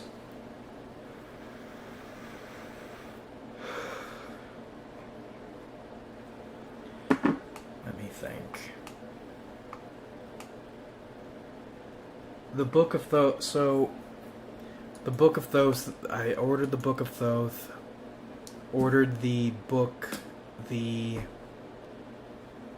Bard told me to buy, interpreting the Book of Thoth. I ordered the deck of Thoth, and I watched a long lecture about the Thoth cards, and talking a bit about Aleister Crowley and Frida, her last name. Forget her last name. I'm gonna have to listen to it again. Their story is interesting. But one of my issues, I mean, I'm looking into it. And I bought the materials, and I'm looking into it because I'm interested. But something I have trouble with is this fucker trying to kill me? She's trying to kill me. Okay. Alright, let's see if we can't do something about this. Okay, she's trying to kill me. Alright, here we go. I have trouble interpreting imagery. People seem really good at reading imagery and learning imagery and looking into symbolism. I'm not a big symbolism person. I am very bad with symbolism, and much of tarot seems to be about symbolism and imagistic interpretation. I'm not good at imagistic interpretation. I'm better at linguistic interpretation and vibes and stuff. But it's interesting. I'm going to learn about it. I'm not going to stop using my Rider tarot deck, though, because I like... I mentioned it earlier. Recently I've developed this thing for, like, tradition, or if not necessarily tradition in the traditional sense, but in the people have been doing this for a long time sort of deal. So there might be something to it that I can learn sense. Is this fucker... So I'm not going to get rid of my Rider tarot deck, because the Rider tarot deck is neat and old. Okay, let's do some of this stuff. Let's see. The ones that have those dried fruits and almonds, fibery ones. Yeah, those are nice. Those are nice. Those are... I had a... When I was younger, my mother went through a period in which she really liked that type of cereal. And I ate it with her sometimes, but it was still sugary to me. I'm not a big... I have a weird relationship with sugar. So I'll go 2 years of never eating sugar, not liking sugar. Sugar upsets my stomach, makes me feel weird. I don't like it. Then, out of nowhere, all I'll want to do is eat sugary stuff. Do I have a camping bed? I do have a camp... And they didn't even steal my food. Glory hallelujah. Camping, camp bed. Yeah, there we go. Now build the camp bed. So we're gonna sleep under the rain and heal up. And so I'll go, and then out of nowhere, I'll just want sugar all the time. And that is the state I'm in right now. I don't know why all of a sudden I got this sugar kick. I've been drinking... There's a Starbucks near me. And, again, weirdest thing, I've been staying away from caffeine because caffeine... I used to tweak on caffeine so bad. I would take 3 200 milligram caffeine pills just to freak myself out. And ever since, caffeine's always had a weird effect. Ever since I stopped doing that, caffeine's had a weird effect on me, and it'll make me super anxious if I have even a little bit of it. Which I didn't even think about. I had caffeine to... Fuck! Oh, no. Okay, I'm dead. Alright, F9. Reload. And... Anyway, I've been going up the road and drinking peppermint mocha frappuccinos because they are super, super tasty, and they are sugary, and they are caffeine-y, and they're nice, and even though they're expensive, they aren't as expensive as they could be. So I buy them and I drink them, and I like them. Pick up. Or can I pick myself up? Is that like picking myself up by my bootstraps? No. Okay, dismantle you. Pick that up, and then we'll head into Clown Steady. And pray we don't get attacked by anything on the way. And actually, we can sneak, save, pray. Let's sneak. Okay. Alright. Shuakim says, this is solo effort, it just fights for you. Love that. Yeah, there is a... The combat is kind of simple unless you're microing, like running around and manually dodging. But I kind of like... This is the perfect stream game. Because I don't have to... Mechanically, I don't have to... Yeah, it demands your attention. You don't have to... It demands your attention, but not your constant input. So you don't need to be, like, freaking out and pushing a bunch of buttons and jumping around and marking things and doing a bunch of stuff. You just have to be... Why is this happening to me? Alright, Swamp Ninja. Is this Baisha? It could be. No, she's a Greenlander. Take that back, you ain't Baisha. Speaking of INTPs and procedure, right? I have a way I play this game every single time. I play as a hive prince. I level up my character a bit to the point the hive prince can do stuff on its own. Then, eventually, eventually, I go into the swamps because there are ninjas in the swamps, swamp ninjas. And I find an Ashlander female swamp ninja and duel her. Then hire her. Her name is Baisha. In my first run of Kenshi, I hired a female swamp ninja that way, who was an Ashlander. Import her appearance, and it's like the same person in a different timeline. And every single run, there is always a hive prince. There is always a female Ashlander swamp ninja. And there are other ones too. There's almost always another hive prince who is a merchant. Always try to hire one of the... I don't have a med kit? I do have a med kit. Almost always hire one of those. And then there's a hive ronin. Almost always hire a hive ronin. And those are the three hive one swamp ninja. And it's almost always the same. Last run, it ended up a little different, but I like doing the same thing again, just a little differently each time. I get a big kick out of that. What's your PC? My PC is... Boy, what is it? I built it a long time ago with help. I have a GTX 1060 6GB graphics card. I know my CPU is a Ryzen something. I think it's like a 5700. I know I'm getting that wrong, but 6 years ago? 6 years ago, it was the best Ryzen I could get my hands on. Don't know what my motherboard is. My heatsink is this stupidly big heatsink because I didn't know what I was doing, but I kind of like it. Power supply is like a standard power supply.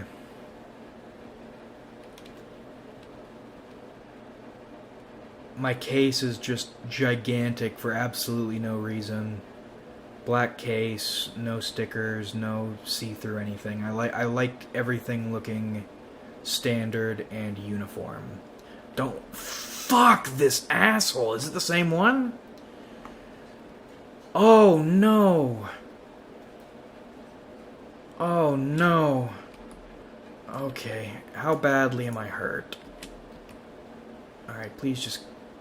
Fucking swamp ninjas. And they're just gonna walk off.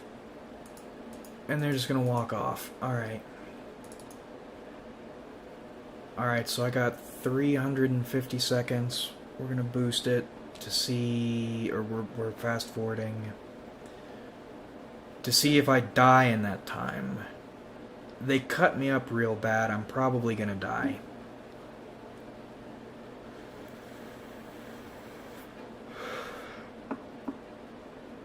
What do I have in my pack?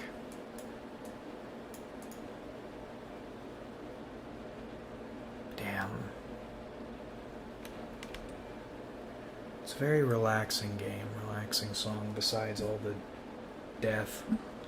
Yeah, I'm dying, alright. Alright, so in that case, we'll go back in time, and right here... Oh, I love the swamp music. Oh, KENSHI soundtrack is so nice. I used to put it in my videos. I think if you go back on my channel, you can still find videos that use the swamp music. It's got like this banjo-y thing. It's so nice. Alright, let's save and let's pray. Now, God, I was rambling. PC. Right, so back to one of the other things I wanted to talk about, because we were talking about tarot a bit. I called him a German vampire as a joke. He's more like a bard. Been speaking with him, learning stuff from him, and that's been really fun. I talked earlier about dregs, what I define dregs as, what defines a dreg, what makes them special, what makes me like them. The man is an absolute dreg, and I really like hearing what he has to say about stuff. Now, I drew tarot for... Oh, hold on. Okay, we can barely hear anything from the game, by the way, which I'm completely content with. Yeah. I turned it all the way down, not all the way down, but pretty much all the way down, just specifically so it wouldn't get annoying, and Kenshi's kind of a quiet game to begin with. We'll save here again, move this out of the way, and then we can spam space if we need to. Actually, we'll keep that over here. What am I doing? I'm just fidgeting and moving things around for absolutely no reason. Okay, let's see. Mike B says, yeah, I think I remember that. Shua Kim says, unfortunately, the swamp music isn't heard. McBee says, it is very relaxing, plus your narration. Thank you, thank you. So, one of the reasons I'm interested in tarot is so, at the beginning of the stream, we talked a little bit about why I think higher powers, I don't think anyone will ever be able to say with certainty, this is what is happening.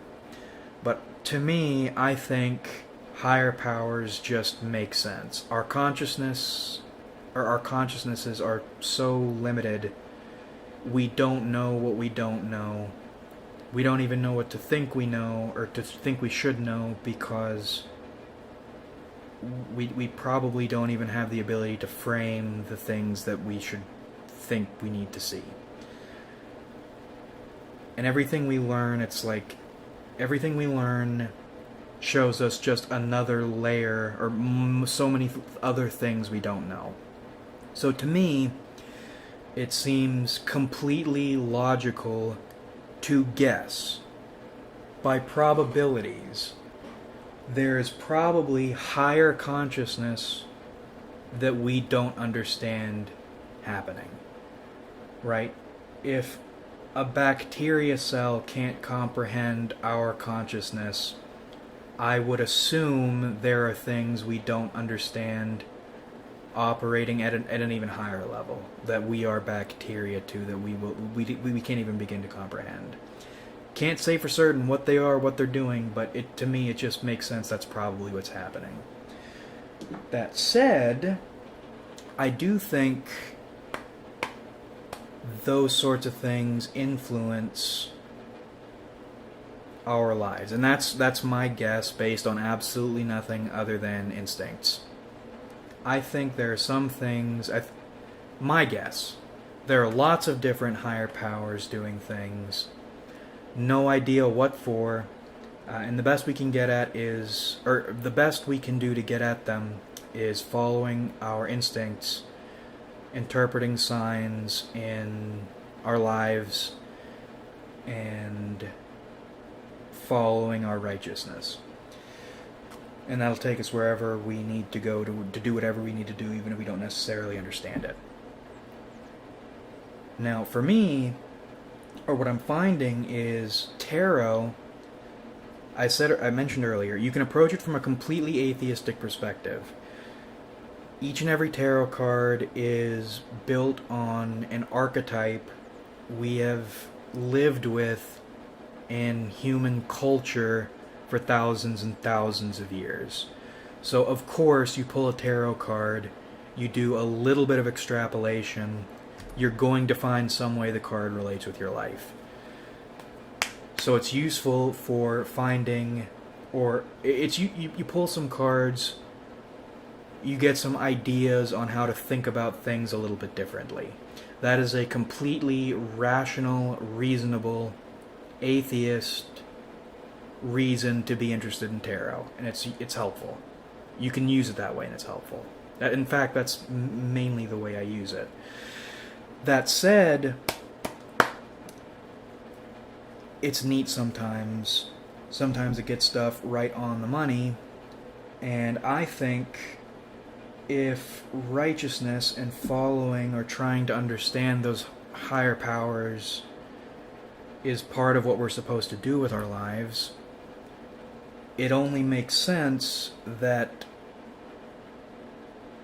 if any sort of random thing could be a means of communicating or understanding this thing, then tarot cards make sense. Especially considering so many people use them and they've been around for a long time. And based on things even older.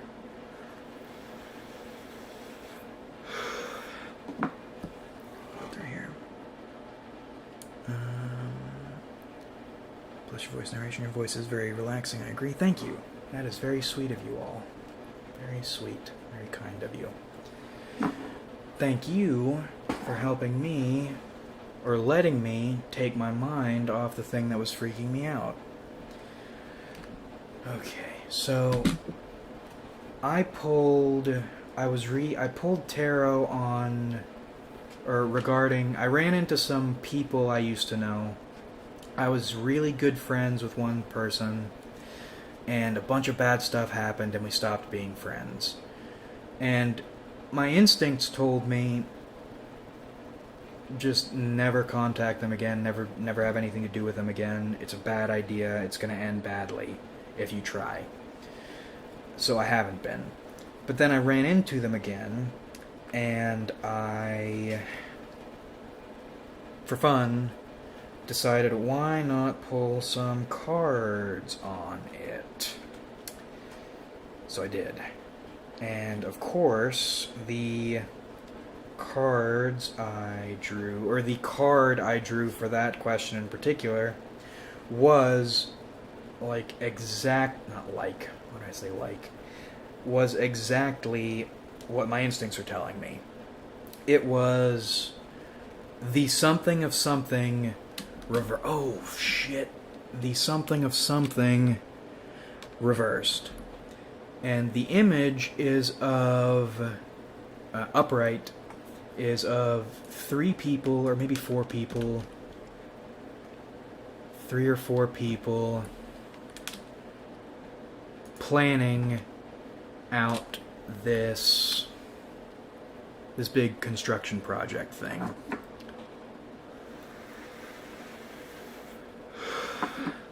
And it's a card of teamwork. Working with people, using everyone's different skills to accomplish a big collective goal. And spicy. And the reverse of that card means teamwork fell apart. You're probably going to need to let go of a team. You're probably going to need to stop trying for some teamwork. If you try to do it, bad things are going to happen. Just be safe, stay away, take care, that sort of deal. And, yep. It's weird, the one time I draw a card for them, or that group of people, it ends up being right on the money. And that is specific enough that other cards wouldn't apply to it that well. That specifically. And when you draw tarot, sometimes you do get results that are super de-duper right on the money. And could be chance, probably is chance, but I don't believe in coincidences. I think everything happens for a reason, even if we don't understand what that reason is. And it's a lot of fun. So you can approach it from the atheist perspective, which I tend to, just using it for fun. And then sometimes you get some poignant insight from the other realm. Okay, let's see. If says, "You're very chill. I love hearing you talk." Thank you. That's very kind of you. Very sweet of you. Mike B asks, "Do you know how to drive or ride a motorcycle?" So, I know how to ride a bike. I used to ride a dirt bike, but I stopped riding it because when I was a little kid, I was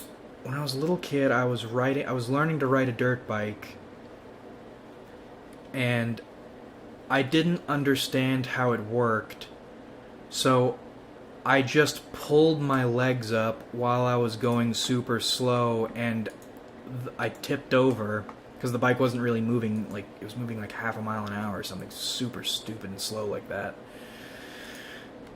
And I just fell over, and the exhaust got caught on my leg, and it burned my leg up real bad.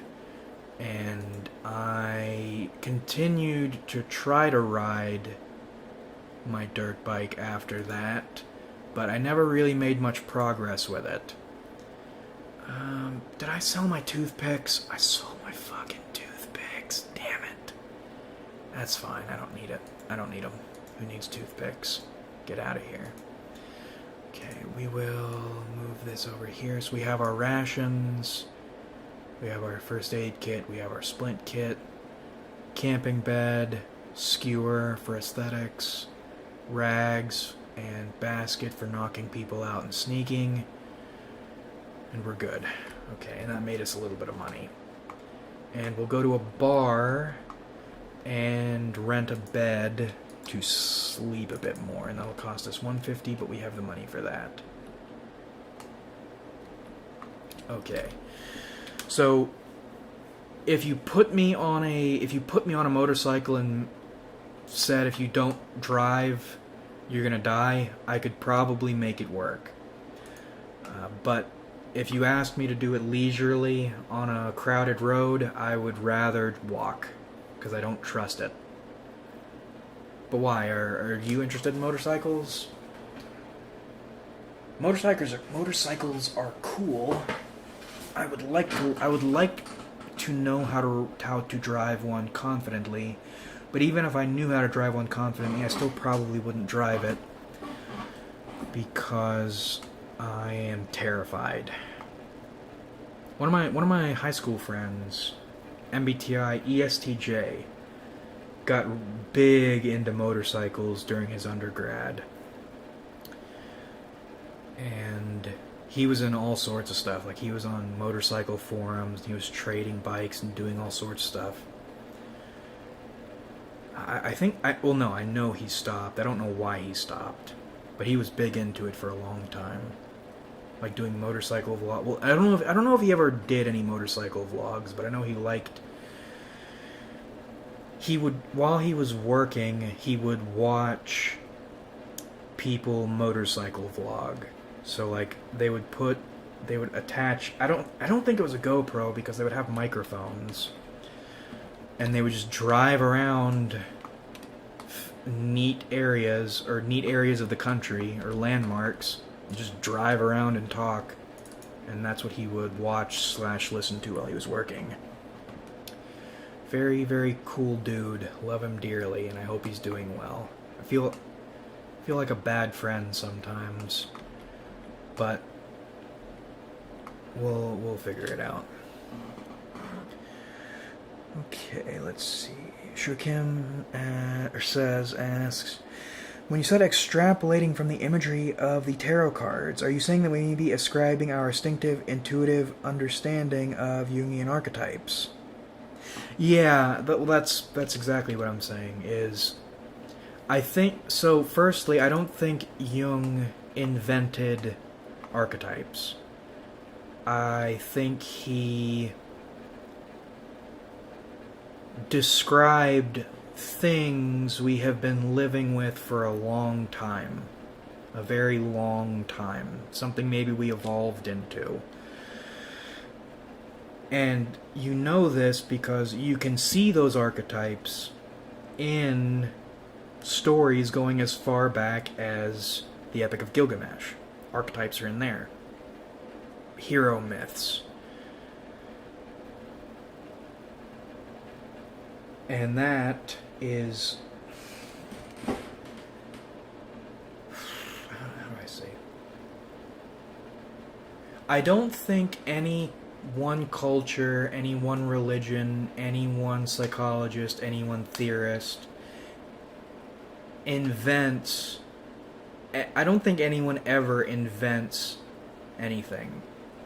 At least on the way we develop level. I think what we do is we describe things we've already been living with.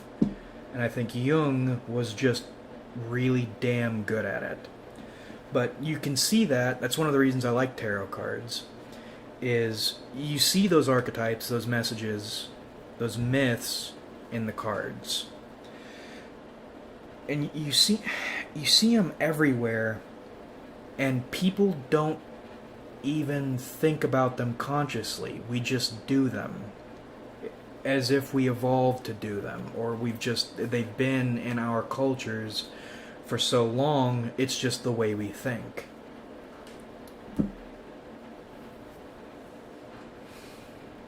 Which is one of the reasons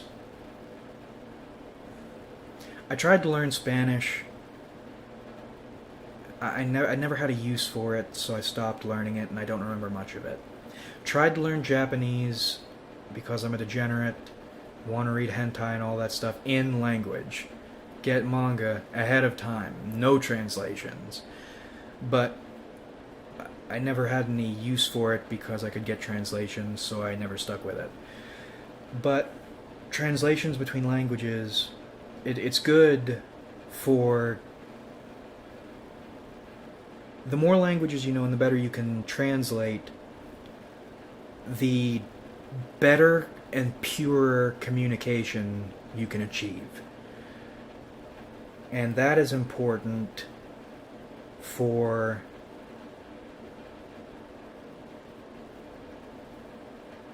Have you ever noticed the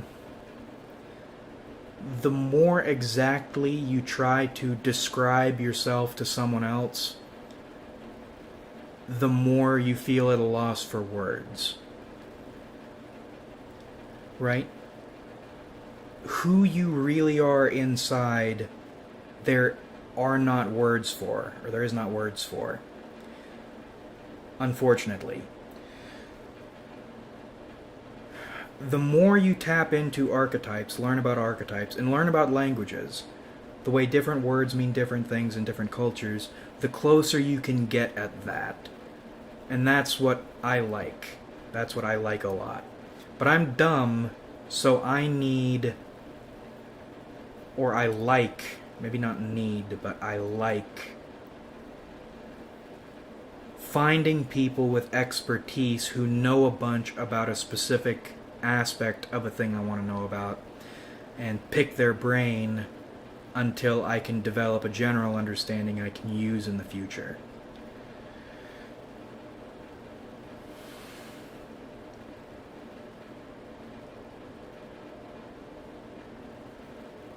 Why am I talking about this? Archetypes. I'm not right. I don't need the keywords. I don't need to write keywords. Archetypes. Understanding ourselves. Right. Understanding ourselves and the world. Not just the world in the world sense, but it sounds really general, but everything. Understanding what we are and what we're in, my objective. That's what I like, that's what I find interesting.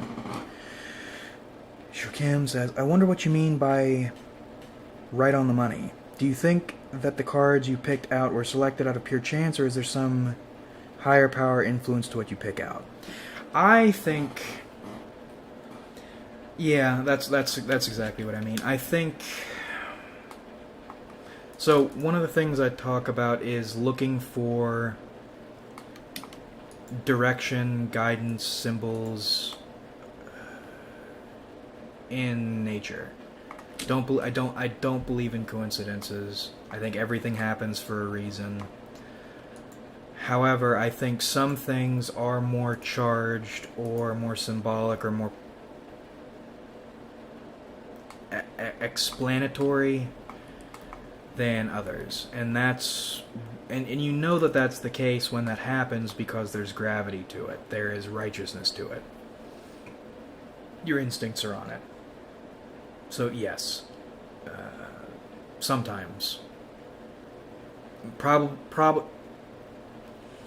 following what I think, that would mean all the time, but sometimes more than others. Please don't mess with me. Okay, no, we're good. They killed a bunch of people over here. Who did they kill?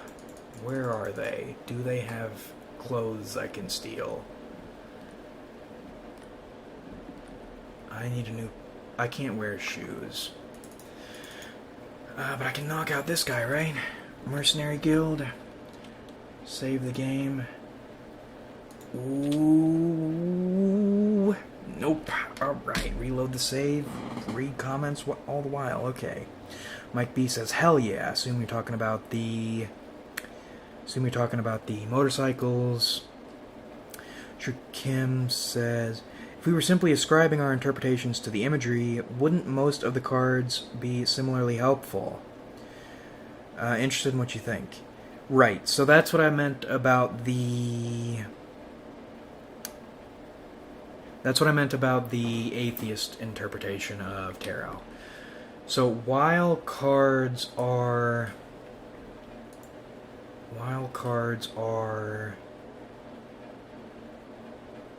general enough, you can almost always find something in the cards if you're looking, which kind of defeats the purpose. It's not defeating the purpose, because if you're going into it looking for perspective, that's exactly what you're going to get.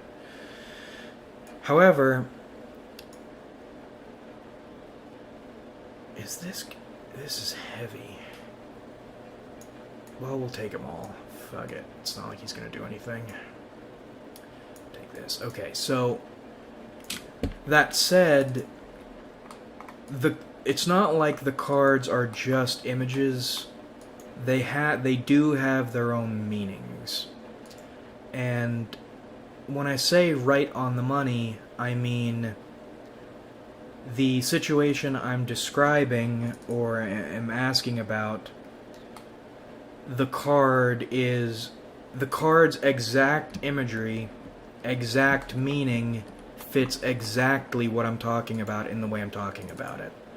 So, again, in the atheist approach, you can take any of those myths or those archetypes and get other perspective on things, but sometimes it's like hitting a bullseye from a mile off with a bow and arrow. Those moments are the case because of instincts. Maybe you don't have... Some people... Righteousness. There's gravity. Something feels right. Like, this is the absolute right thing. And there aren't words for it. It's just, this is the right thing. This is correct. And you can't exactly explain why, other than this feels right. And if you follow that feeling, at least in my experience, good things end up happening, typically. And that doesn't necessarily mean a happy thing. It can be a very unhappy thing, or an ugly thing. But that weird feeling of this is the right thing is strong. And that's what I'm talking about. Some things are more correct than other things, and that's when I think other stuff is at play stuff kicks in. Okay, so Shukin says, for sure, Jung is a genius for being able to recognize and help bring the archetypes directly into our consciousnesses. Would never assume he invented it. I can clearly see that it's in our nature. Great stuff. This is why elevator pitches are so hard, I guess. The concept of gravity is making sense to me now. These keywords are helpful. Yeah, I love keywords. Keywords they're great for... They're very useful. So, if we're talking keywords a little bit, one of the things righteousness and gravity go hand in hand. As I said earlier, precedent and gravity, I don't know which one creates the other, but they go hand in hand. You ever just meet someone, and for whatever it's not a one sort of energy, but it is a trait the energy they carry has. And whatever that energy is, we'll go with alluring for right now. Someone who is just alluring, way more alluring than they have any right to be. And typically, if you were speaking with someone like them, you'd spit in their face, you wouldn't like them, you'd laugh them off the face of the earth. For whatever reason, this person has your attention for some reason. right? That is gravity. Regulars. There we go. And I don't exactly know what causes gravity. Some people have it. Like Patrice O'Neill, for instance. Patrice O'Neill is one of my favorites. One of the people I will draw from directly. Not always, because you need to develop your own interpretations and build what suits you, but Patrice has gravity. He can do things in his way, or could. Other people just can't do because they aren't him and they don't have his energy. They don't have his gravity.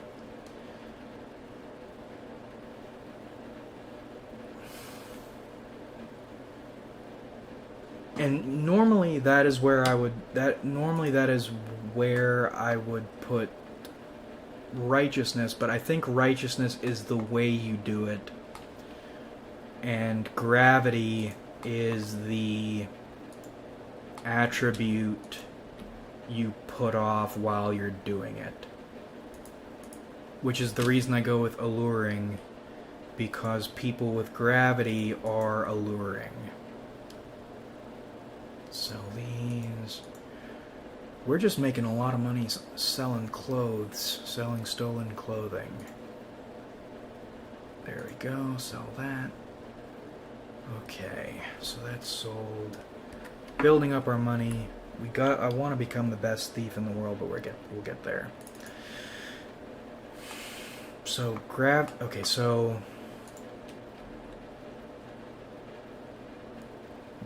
someone with gravity sets a standard which becomes precedent. Or someone sets a precedent and that precedent gives them gravity. One or the other, but they go hand in hand after the spark plug sparks it off. Righteousness is the instinct you follow to lead you to set precedent and develop gravity. And you know righteousness is righteous because, well, it's just your instincts. It's what you are, it's you purified.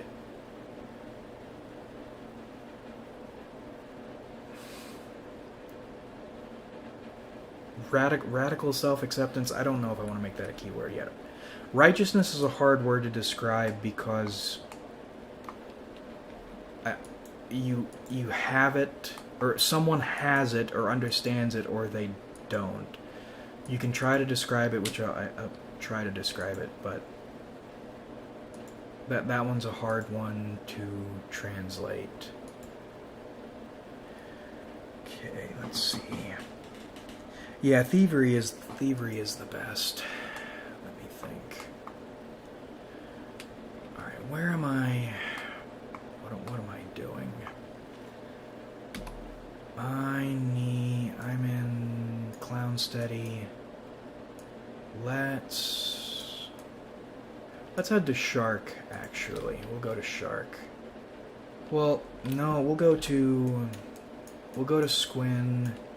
We'll fight some hungry bandits, work on our melee before we go into Shark. Shark is a scary part of town.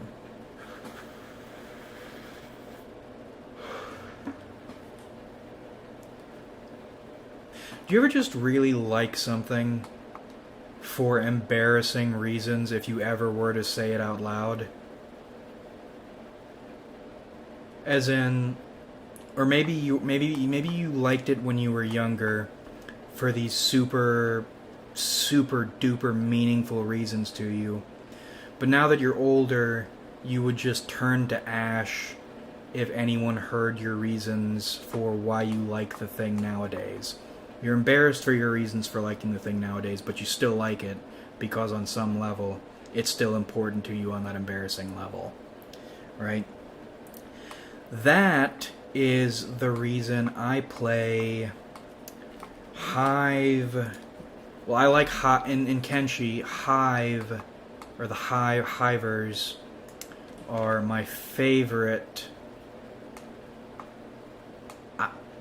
I'm going to say race, but I think these are all subspecies of humans. I think every single species in Kenshi, the lore suggests every single creature or human hominid is an offshoot of humanity in Kenshi. The hive are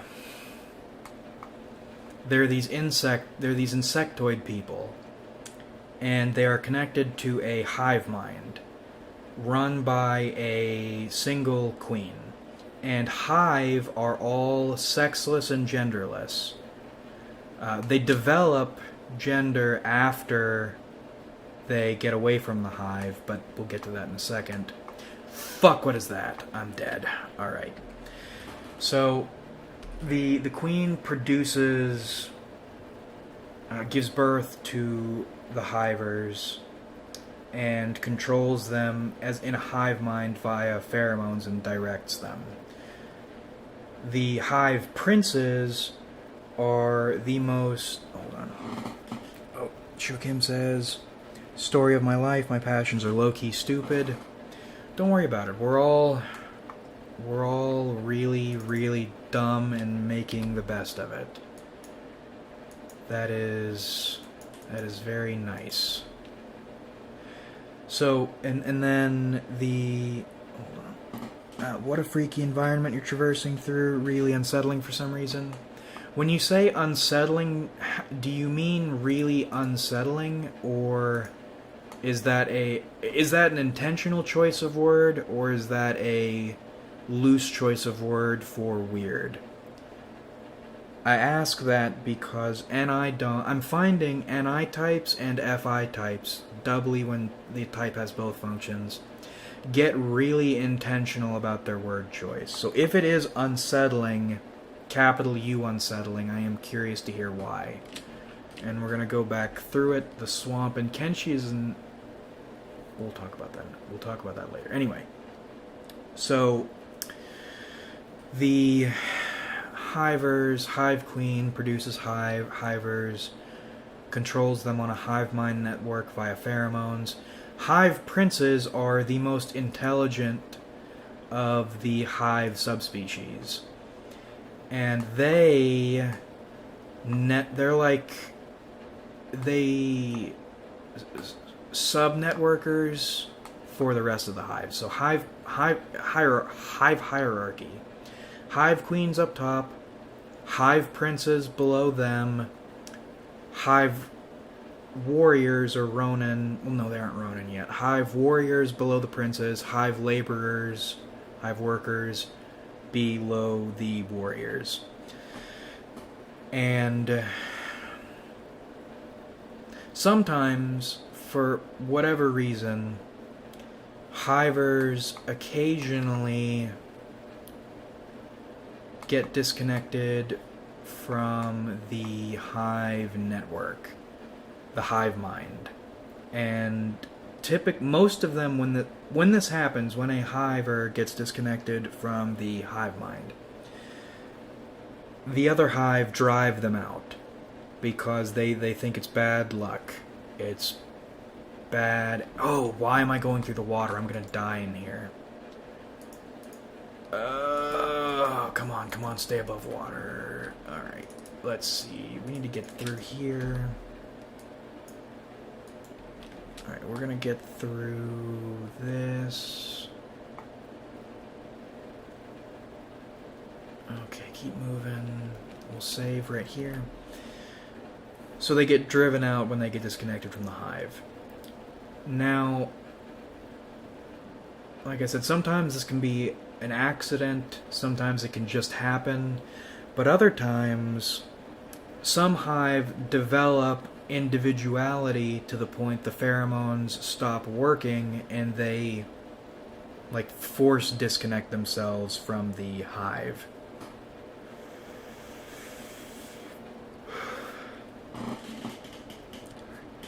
Shukim says, I chose the word DT, lack of a better one, and with intention. Giant protrusions in the background look like they could be anything. What in the world are they? Bones. Well, sometimes Kenshi is an interesting game. It doesn't explain everything about the world building. Like, everything is just absolutely gigantic once you scale it out, as in, this is probably a 5 foot something person, and then everything else is this big. It's really neat. It's freaky. If you ever heard of Samurai Jack, it reminds me a lot of that. Just how weird it is. It's neat. So, and hive princes are the hive subspecies most likely to develop independence naturally and then be driven out. Now, hivers are the worst at everything in terms of combat stats. So their limbs are weaker, they're worse at combat generally. Warriors are an exception, but even warriors aren't as good as... They aren't super well rounded, and they're only good at a few things. So they're just bad choices for pretty much everything. Any other race or subspecies could do it better. But I always play a hive prince because I really like the idea of a super unique and intelligent person just in the middle of, like, all the sheep, dude. All the sheeple. And then taking, like, the red pill and, like, realizing they're in the Matrix. And, like, they don't have to do any of that. And, like, they can go out on their own and be a lone wolf and be an independent. And that is a really embarrassing way to think, which is why I don't talk about it. But, and I don't think about it that extremely anymore, covering my ass. But I still really like the idea of being someone disconnected from a hive mind who now needs to wrestle with individuality they weren't meant to have. I've always thought that's a really neat idea, which is why I play hive princes in particular, and I like hiring other hivers. Especially considering, according to the lore, not only do they get... When I say they get driven out, I mean, if I'm playing as a hiver right now, if I go to a hiver settlement, they will spaz out and freak out and try to get rid of me because they don't want a no-hive or a hiveless around. Most hivers die when they're disconnected from the hive, as in their bodies cannot exist disconnected from the hive, and only a small percentage of hivers survive, one, just getting away from the hive in the first place and surviving the physiological changes, two, developing individuality to the point they aren't going to starve to death or commit suicide, then three, fucking everybody hates hivers in this game. So, if you're playing a hiver, you're playing a character, you're operating under the assumption your character got disconnected from a hive mind, survived these brutal withdrawals, which kill most people, developed enough individuality to want to survive alone, and then actually survived alone. So I think it's really neat, and that's why I always play hive, even though they suck. And they're aesthetic. They're really cuddly. Let me take this dude's shirt off. Hold on. Look at how... He's an insect, or...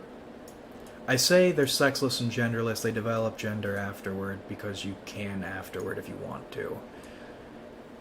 Look at how cuddly this bastard is. He's huggable. He's adorable. Hivers are just... They're so adorable even though they're bugs. They're grand. Alright, let me put his clothes back on. Alright. Now, let's sell some stuff.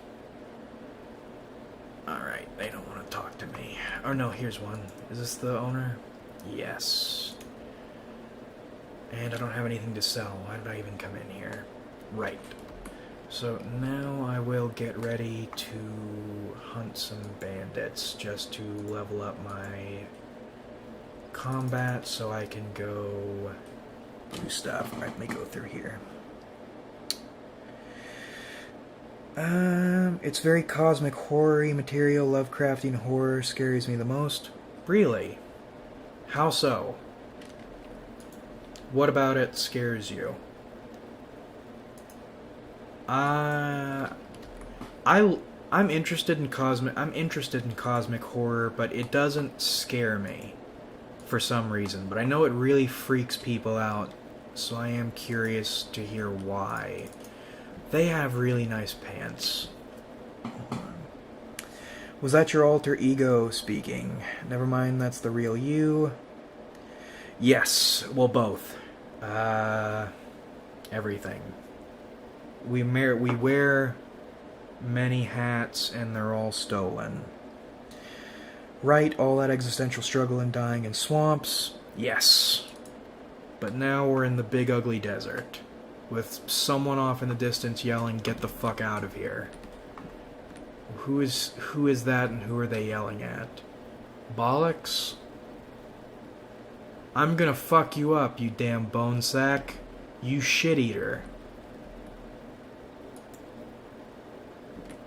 Run him through. Oh god. Who are you? Who are they fighting? Oh, a tech hunter. Okay, well, I'm not messing with them. No, I got clothes to steal. Sorry. Okay. Kyle R. says, hello. How are you doing, Kyle R.?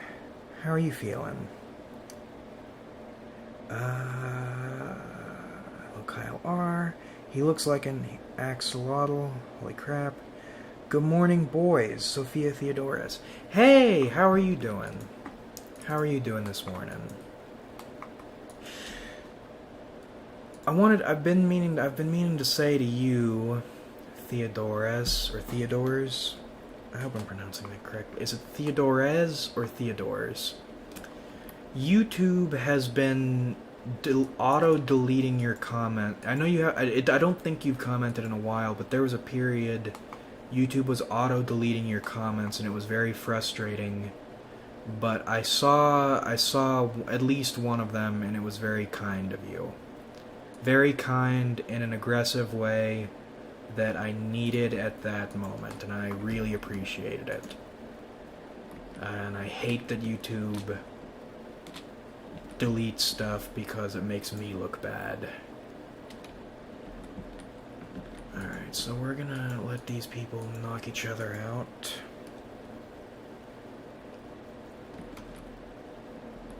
And you know what, maybe we'll even sneak in and try to get some hits in. Yeah, that's what we'll do, okay. Alright, we will help out the Dust Bandits. Or not Dust Bandits, we'll help out the Tech Hunters. I don't like Tech Hunters, but they are the safe bet if we are going to be fighting people for a while. Okay, let's see here. Let's deal with these boys. I've been thinking about making... So I used to make... I made one time, a long time ago, not a long time ago, a while ago, I made a joke ASMR video, and that turned into trying to do actual ASMR a couple times. If maybe ASMR isn't the word, but just trying to be relaxing videos. And I've been thinking about doing another joke ASMR, quotes, joke ASMR video, like, your INTP friend tells you about stuff you don't care about ASMR. Playing it off as a joke, but actually being serious in an attempt to make something relaxing. And just talk about dumb shit like KENSHI lore, for instance, or just any other dumb lore. I could be doing anything with my time, and I spend most of my time reading wiki articles about fictional universes that don't matter. And I want to... One, I want to talk about the things I'm interested in that I don't get a chance to talk about. 2, I want to capitalize on it. 3, I want to try to make something useful or relaxing. 4, if it goes absolutely wrong, I don't want my ego to be bruised. So I'm thinking I'll try to do it that way. We'll see what happens. Let's see. Theodora says, smile, and I only saw your streams live maybe a couple times, and always the last 10 minutes. Time zones do be like that. Yeah, time zones are very stinky. What time is it? Oh, it's not that late. I might be on a little while. I might be on a little while longer. Where are you? Are you in... like Europe or something? I am bad with time zones. Okay, so let's see if... A tech hunter? Who are you? Do you have anything worthwhile? Need a bodyguard? Nothing. Alright, let's see if we can't knock some people out. Oh, hold on.